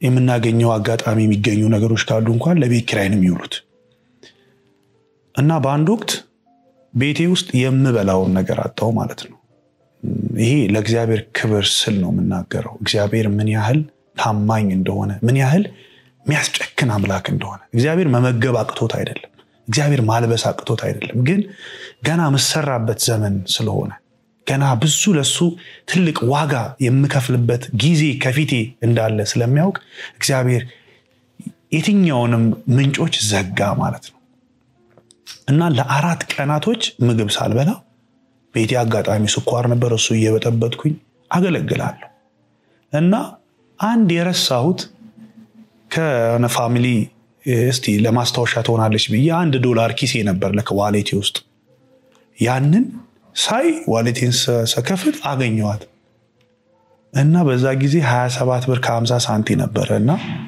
ያቺን ቶሎ ባንክ ሄጄ መንዝሪያት ከዛ ያው ፈውስ አገኘው ማለት ነው የስጋ ፈውስ እና በዚህ ውስጥ ምንድነው እግዚአብሔር ያስተማረኝ እግዚአብሔር ማድረግ ይችላል ምንም ነገር ዛሬም በዛ መታልፉ ሰዎች እንኳን ብትኖሩ እግዚአብሔር ይችላል መመገብ በቁራም ልኮ ይመግባል ግን እኛ ይሄንን የያዝነው ወንጌል በምን ያህል ኮሚትመንት ነው የምናገለግለው ምን ያህል እንገዛለታለን ሲርበን ምን ለውጠው ነው ሲጠማን ምን ቀይረው ነው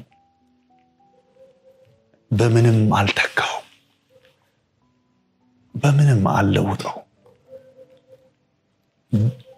ኢዮብ እኮ ብሏል ስጋዬን በጥርሴ ይዤ አለ እና ይሄ ወንጌል ሲበራልን ስጋችን ቢያልቅ እንኳን እለት የውስጠኛው ክፍላችን ይታደሳል እለት ይለወጣል ይጠነክራል ይበረታል ምሉና ፍጹም ወደምንሆንበት እግዚአብሔር በዚህ ሰንጣቃ ነገር ውስጥ በዚህ ሸለቆ ውስጥ ያሳልፍና ያስተምረናል ወንጌል ድሎት ብቻ አይደለም ወንጌል መከናወን ብቻ አይደለም አንዳንድ ጊዜ የመረሳትና የመተው ያህል ስሜት ውስጥ ልናልፍ እንችላለንና በዛ ውስጥ እግዚአብሔር አምላክ ትልቅ ትምህርትና ለህይወቴ ብዙ ስብከቶችን ሰጥቶኛል እና በዚህ አገልግሎት ውስጥ ደግሞ ድንቅና ተአምራቱን ደግሞ ሲያሳይ አይቻለሁ ትልቅ በህይወቴ ላይ እግዚአብሔር አስጨክኖኝና አስገድዶኝ እንዳልኳችሁ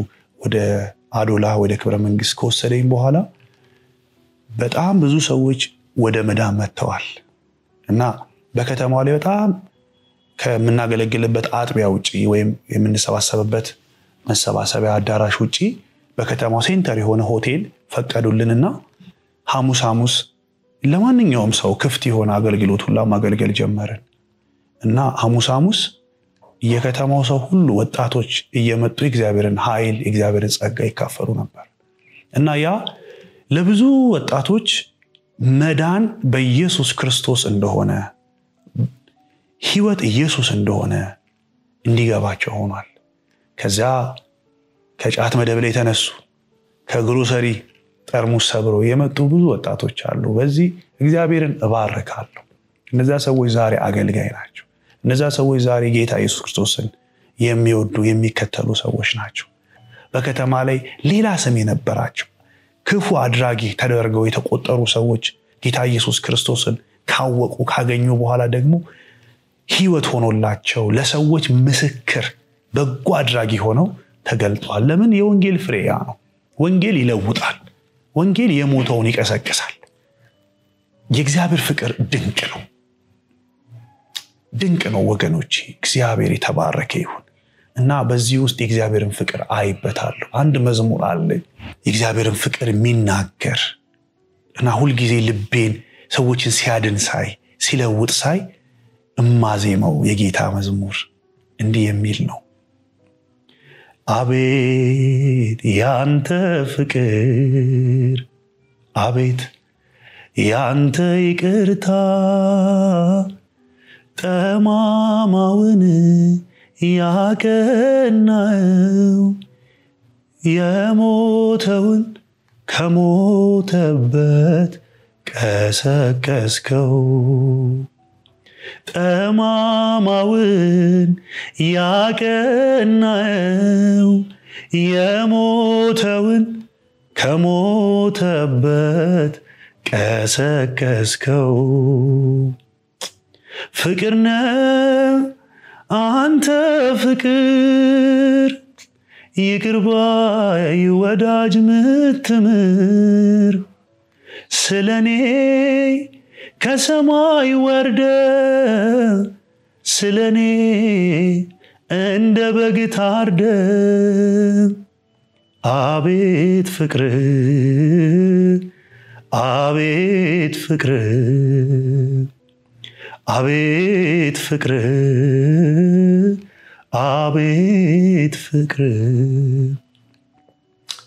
የእግዚአብሔር ፍቅር ያንበረክካል ይለውጣል እውነት የኔ ህይወት ያ ነው የኔ ብቻ ሳይሆን ደግሞ በዚህ ወንጌል ያገኘዋቸው ወገኖች ሁሉ ለዚህ ወንጌል ሲገዙ ሲንበረከኩ አይቻለሁ ኃይለኛ የተባሉ ጨካኝ የተባሉ ይሄ ጌታ ድንቅ ነው ሃይማኖት ኃይለይ እኔ ጌታ ኢየሱስ ክርስቶስን ከተቀበልኩ በኋላ በመንፈስ ቅዱስ እንኳን የተሞላሁት የኢትዮጵያ ኦርቶዶክስ ተዋህዶ ቤተክርስቲያን አገልጋይ ሆኜ ነው በኮሌጅ ውስጥ ኢየሱስን እንድኖረው የህይወቴ ቅመም እለዋለሁ መንፈስ ቅዱስ ኢየሱስን ይሄ የገባኝን ጌታ እግዚአብሔር ማዳኑ ብቻ አይደለም የሚያስደንቀኝ እኔ ከጨለማ ከሞት ህይወት እግዚአብሔር አውጥቶኛል እናንተ አስቀድሞ ሙታን ነበራችሁ ይላል ኤፌሶን መልእክት ሲናገር እናንተ አስቀድማችሁ ሙታን ነበራችሁ አሁን ግን በጌታ በኢየሱስ ክርስቶስ ህይወትን አግኝተናል በበደላችሁና በኃጢአታችሁ ሙታን ነበራችሁ ይላል ከዚህ በክርስቶስ ኢየሱስ ሥራ ድነናል በደሙ ፈሳሽነት ተርፈናል ይህንን ዋጋ የተከፈለበትን ህይወት እንድንኖረውና እንድንለማመደው የሚመራ ኢየሱስን በልባችን ላይ ዕለት የሚስልና የሚቀርጽ መንፈስ ቅዱስ እኔ መንፈስ ቅዱስ አገልግሎት ብቻ አይታየኝም መንፈስ ቅዱስ የህይወት ቅርጽን የሚሰራ ነው ልንደክም እንችላለን ልንዝል እንችላለን መንፈስ ቅዱስ ግን ስላለን እንበረታለን እንወድቃለን የሚያነሳን እጅ የመንፈስ ቅዱስ ነው ዓለም ልትበላን አማራጮችን ዘርግታ ወደኛ ተመጣ ይሆናል መንፈስ ቅዱስ ግን ልጄ ሆይ ለዚህ አልመረጥኩህም ለዚህ አልፈለኩ ለዚህ አልጠራውም ብሎ እንደገና መንገድ ቀይሳል ስለ ኢየሱስ ዋጋ እንድንከፍል ስድብና ነቀፋን የሚያስችለን መንፈስ ቅዱስ ነው እግዚአብሔር ሁለት ነገሮች ወደኛ ይልካል አንዱ ቃሉን ሁለተኛ ቅዱሱን መንፈስ አይነጣጠሉም መበረሪያ ክንፍ ናቸው ኢየሱስን እንድኖረው መንፈስ ቅዱስ አንድ ሌሊት መጣ ወደኔ መዝሙር እየሰማው ተንበርክኬ ከአንድ ወንድሜ ጋር በነበረበት ጊዜ ማላቀው መለኮታዊ የሆነ ከዛ ውጪ ልለው አልችልም መለኮታዊ የሆነ እጅ ከእግሬ እስከ ራስ ጸጉሬ ድረስ ይዳሰኝ ጀመር ከዛ ቀደም አልቅሻ አውቃለሁ ግን እንደዛ አልቅሻ አላውቅም ከዛ ቀደም እንደዚያ ስቄም አላውቅም የሚያስለቅስ የሚያስደስት ኃይል አገኘኝ ጌታ ሆይ አለህ ወይ ስል አለው የሚለኝ መንፈስ ቅዱስ ነው ሰማያትን ውበት የሰጠው እሱ አይደለም የኔን ዘመን ውበት የሰጠው እሱ ነው ዘመኔን ህይወቴን ሁሉ የለወጠ እሱ ነው እና መንፈስ ቅዱስ ገቢረ ተአምራቱ ብዙ ነው ስራው ብዙ ነው በህይወቴ የሰራው ነገር ብዙ ነው ብዙ ተስፋ ልቆርጥ የምችልባቸው ነገሮች ነበሩ በአገልግሎት በውሸተኛ ወንድሞች በወደዳቸዋቸው ሰዎች በመካድ በብዙ አቅጣጫ አገልግሎት በቃኝ ካሁን በኋላስ ቢቀርስ የሚያስብለውን ዘመን ሁሉ የሚያሻግር መንፈስ ቅዱስ ለኔ ውበቴ ነው ቅመሜ ነው ኢየሱስን የሚስልልኝ ሰዓሊ ነው ያለ መንፈስ ቅዱስ ምንም መጓዝ አይቻልም ዛሬ እንኳን የደረስነው በመንፈስ ቅዱስ እና በአገልግሎትም ፍሬ ለማፍራት የወንጌልን ፍሬ ለማፍራት የሚያግዝ መንፈስ ቅዱስ በዚህ ጥቂት ዓመታት ወደ 5 የሚሆኑ ትልልቅ አጥቢያዎች እንዲተከሉ የእግዚአብሔር መንፈስ ረድቶን አይቻለሁ መንፈስ ቅዱስ ትውልድ ያስነሳል ደግሞ ቤተክርስቲያንንም ደግሞ ይተክላል ቤተክርስቲያን ያው ምትከፈት አይደለችም ከሁለት ከሶስት ጀምሮ ያለ ህብረት የክርስቶስ አካል ወደሚሆኑበት ቤተክርስቲያንነት የሚያድጉት በመተከል ሂደት ውስጥ ነው ስለዚህ አሁንም ቤተክርስቲያን በብዛት መተከል አለባት በየከተማው በየገጠሩ ትልልቅ ከተሞች ላይ ብቻ አይደለም ሰፋፊ ከተሞች ላይ ብቻ አይደለም ሁኔታም የሚመቻችበት ቦታ ብቻ አይደለም በገጠር በከተማው የጌታ የኢየሱስ ክርስቶስ ወንጌል እየተሰበከ ቸርች ወይም ቤተክርስቲያን መተከል አለባት ደቀ መዛሙርት መፍራት አለባቸው ለምን ጌታ ኢየሱስ ሲናገር ወደ ዓለም ሁሉ ሂዱ ወንጌልን ለፍጥረት ስበኩ ይላል እግዚአብሔር አምላክ በዘመኔ ቤተክርስቲያንን ተተክላለ ብሎኝ ተናግሮኛል ከጠራኝ ጊዜ ጀምሮ ያ ማለት ቤተክርስቲያን የግለሰብ አይደለችም የሆነ ሰውዬ አይደለችም የሆነ ፓስተር ሰው አይደለችም የሆነ ቄስ አይደለችም ቤተክርስቲያን ባለቤትነቷ ባለመብቱም ጌታ ኢየሱስ ነው ስለዚህ በዚህ ዘመንም ቤተክርስቲያን በሰፊው መተከል አለበት በዚያ ስራ ላይ እግዚአብሔር ደስ ያሰኘኝ ያገለግልኩ የጠራኝን ዓላማ የፈጠረበትን ዓላማ በኔ ህይወት እግዚአብሔር ሲሰራ ያያየው ወንጌል እየተራመደ ነው ወንጌል እየሄደ ነው በአራቱ ማቅጣጫ እግዚአብሔር እየሰራ ነው ለዚህ እግዚአብሔርን አመሰግናለሁ አገልግሎቴ በመንፈስ ቅዱስ አማካኝነት ፍሬያማ ነው በያምናለሁ በአንድ ወቅት አንዲት ሴት በስብከተ ወንጌል ኃላፊ ሆኜ ነርቭ ያማታል እና በጣም ተቸገራለች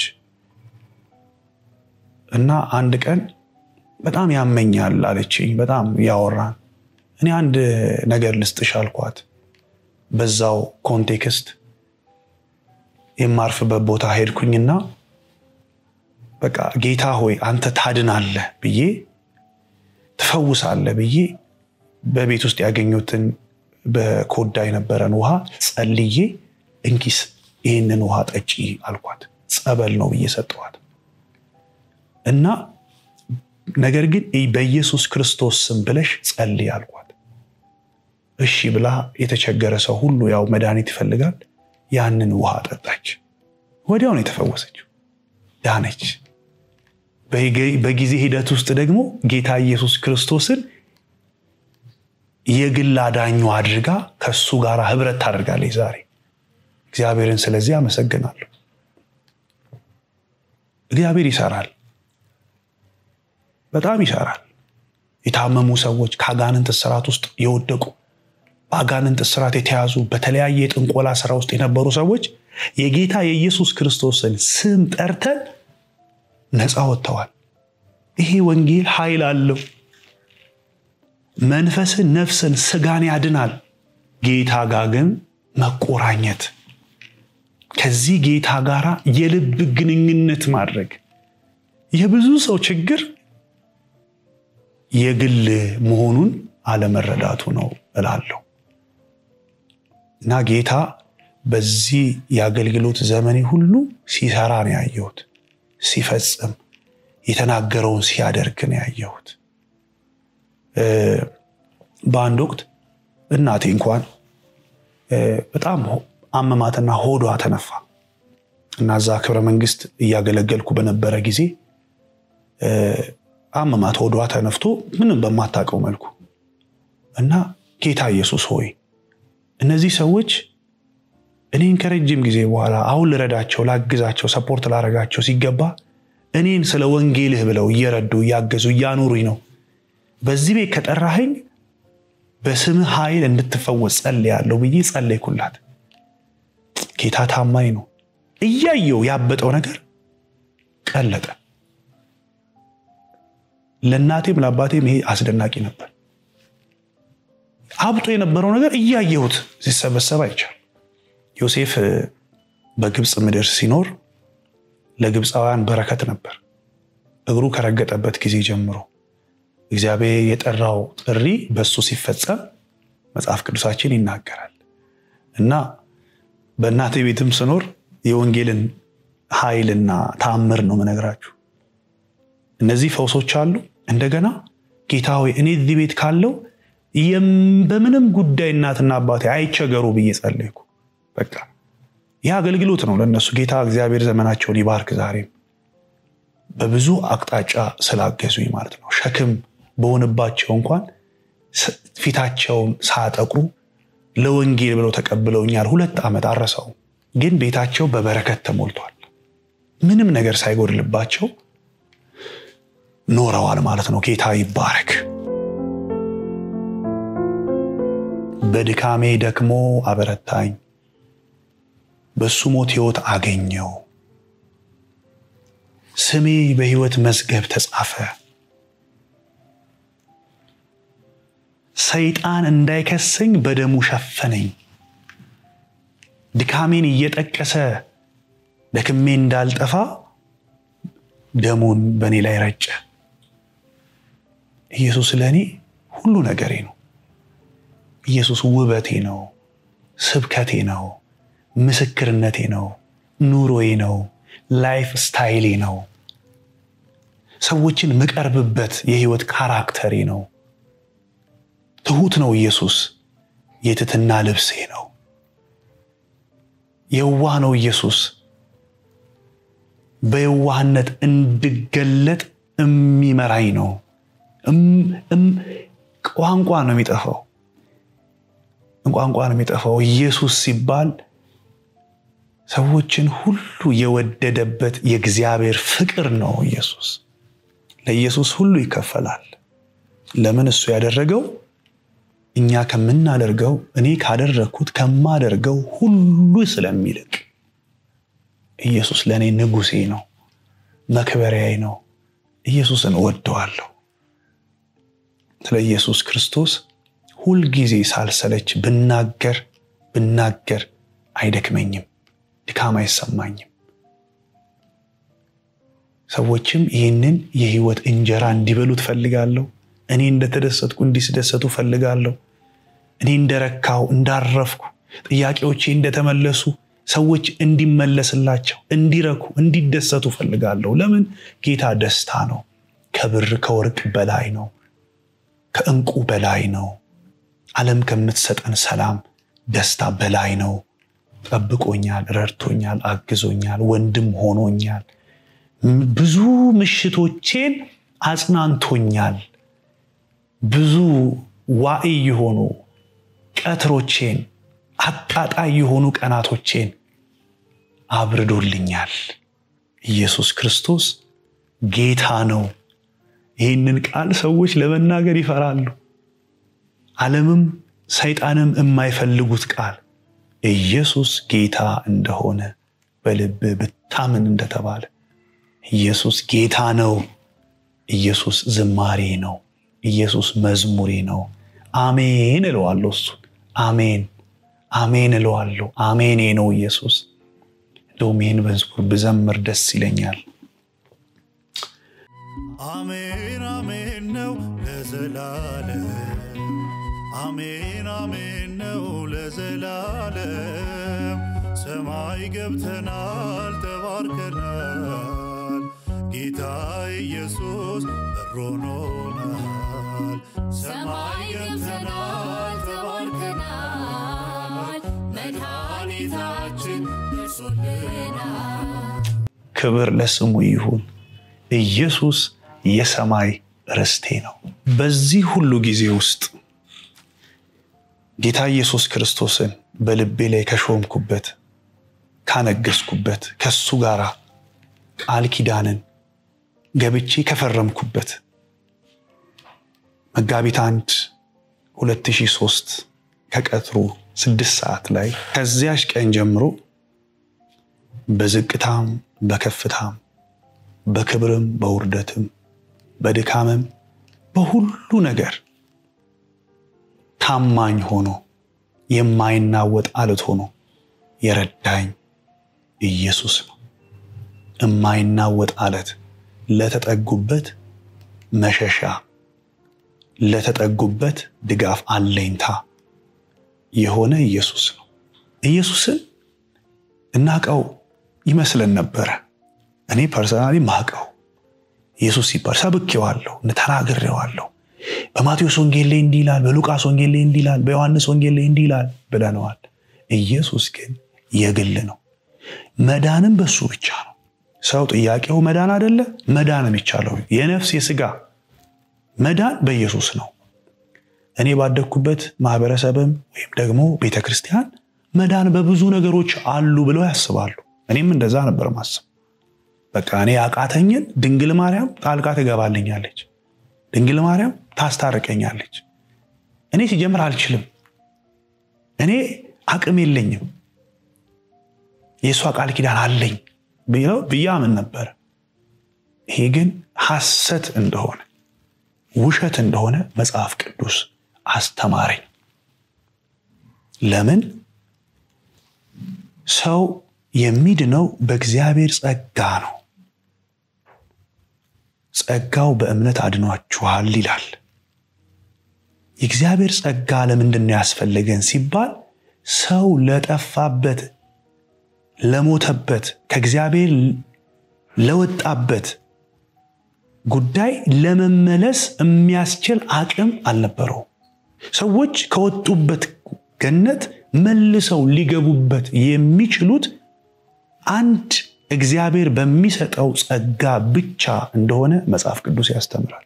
ሮሜ ምዕራፍ 3 ቁጥር 23 ላይ እንደሚናገር ሁሉም ኃጢአትን ሰርተዋል፣ የእግዚአብሔር ክብር ጎድሏቸዋል፣ በኢየሱስ ክርስቶስ በሆነው ቤዛነት በኩል እንዲያው በጸጋው ይጸድቃሉ ይላል። ይሄ እኮ ግልጽ ነው። ያው እንዲያው ይላል፣ ደግሞ በኩል ይላል አይደል? በኩል ይላል። በማ በኩል? በኢየሱስ ክርስቶስ በኩል። ስለዚህ በማርያም በኩል ብዬ ማስበው ትልቅ ገደል ነው ማለት ነው። ብዙ ወገኖች ዛሬም በዚህ መንገድ ውስጥ ያልፋሉ። ቅዱስ ሚካኤል ይረዳኛል፣ ቅዱስ ገብርኤል ይረዳኛል፣ ነፍሴን ይታደጋታል። በሞት እንኳን አሁን ዘራ አብሩክ የሚባሉ አባት አሉ። በዘራ አብሩክ ቃል ኪዳን ላይ 80,000 ሰው ነፍሳት ከሲኦል ይወጣሉ በመቋሚያቸው እየተንጠላጠለ ይላል ገድላቸው። ሰው ይህን ተስፋ ያደርጋል ለመዳን። ደግሞ ዘራ አብሩክ የተቀበሩበት ተክል ወይም ቦታ ላይ የበቀለው ዛፍ ተጨቅጭቆ ለብዙ ሴቶች መውለድ ላልቻሉ ሰዎች ይወልዱበታል ብለው ሰዎች ያን ይጋታሉ። የዘላለም ሕይወት እናገኝበታለን በሳቸው መልጃ ብለው በተክልዬ፣ በአቡዬ፣ በአርሴማ፣ በስንቱ ብዙ በር አለ ለመዳን። መጽሐፍ ቅዱስ ግን ያንን አይልም። በሩ እኔ ነኝ ይላል ኢየሱስ። በሩ እኔ ነኝ፣ መግቢያው እኔ ነኝ፣ የበጎች በር ነኝ አለ ኢየሱስ። እኔ እግዚአብሔር በግ ነኝ፣ እግዚአብሔር እንደ በግ ጠርቶኛል ወይም የሱ ነኝ የሚል ሰው፣ እግዚአብሔር እረኛዬ ነው የሚል ሰው መግቢያው በር ኢየሱስ ብቻ እንደሆነ ሊረዳ ይገባል። እኔ ያኔ መሰብከው ኢየሱስና ይሄ ኢየሱስ ከገባኝ በኋላ ሌላ ሰው የሆንኩበት ምክንያት በዚህ ነው። ኢየሱስ ክርስቶስ ለዘላለም ያድናል፣ በቂና ከበቂ በላይ ነው። በቂ የሚለው ቃል እንኳን አይገልጸው። ስለዚህ የምትንከራተቱ ሰዎች፣ ተስፋ የምትቆርጡ ሰዎች፣ ማን ይደርስልኛል፣ ማን ያድነኛል፣ ማን ይታደገኛል የምትሉ ሰዎች ኢየሱስ ክርስቶስ የበጎች በር ነው። በእርሱ ወደ ዘላለም ሕይወት መግባት ይቻላል። ስለዚህ ኢየሱስ ክርስቶስን የግል አዳኝ አድርጎ መቀበል ለነፍስ ረፍትን ይሰጣል። ለተቀበሉትም በስሙ ለሚያምኑት እንደተባለ የእግዚአብሔር ልጆች የሆኑ ዘንድ ስልጣንን ሰጣቸው። የእግዚአብሔር ልጅነት ደግሞ ወራሽነት ነው። ልጆች ከሆናችሁ ወራሾች ናችሁ ይላል። ልጆች ከሆንን ደግሞ አባ አባት ብለን የምንጮህበት የጸሎት መብት አለን። ብዙ ሰዎች ወደ እግዚአብሔር መጸለይ እንኳን አይችሉም። ለምን? እኔ ኃጢአተኛ ስለሆንኩ ማርያም ትጸልይልኝ፣ ተክልዬ ይጸልዩልኝ፣ ይለምኑልኝ ብሎ ከእግዚአብሔር ጋር ቅርበታቸው 40 ክንድ ነው። ግን የእግዚአብሔር ልጆች ስንሆን አባ አባት ብለን የምንጮህበትን የልጅነትን መንፈስ ተቀበልን ነው የሚለው።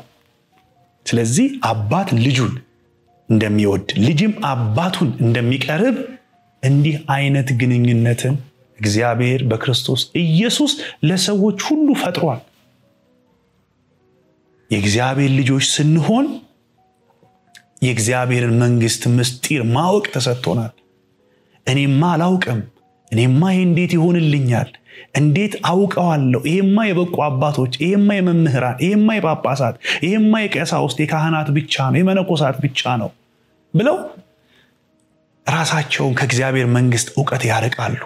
ግን የእግዚአብሔር ልጆች ስንሆን ኢየሱስ ክርስቶስን ስንቀበል የእግዚአብሔር የመንግስቱ ምስጢር ለኛ ይሰጠናል። ወዳጆቼ ብያችኋለሁ፣ ከዚህ በኋላ ምስጢርን ነግራችኋለሁ የሚለው ጌታ ኢየሱስ። የሰበክናችሁ ወንጌል እውነት ነው፣ አልተሳሳትንም። ይሄን ወንጌል ስሙ፣ መጽሐፍ ቅዱስን አንብቡ።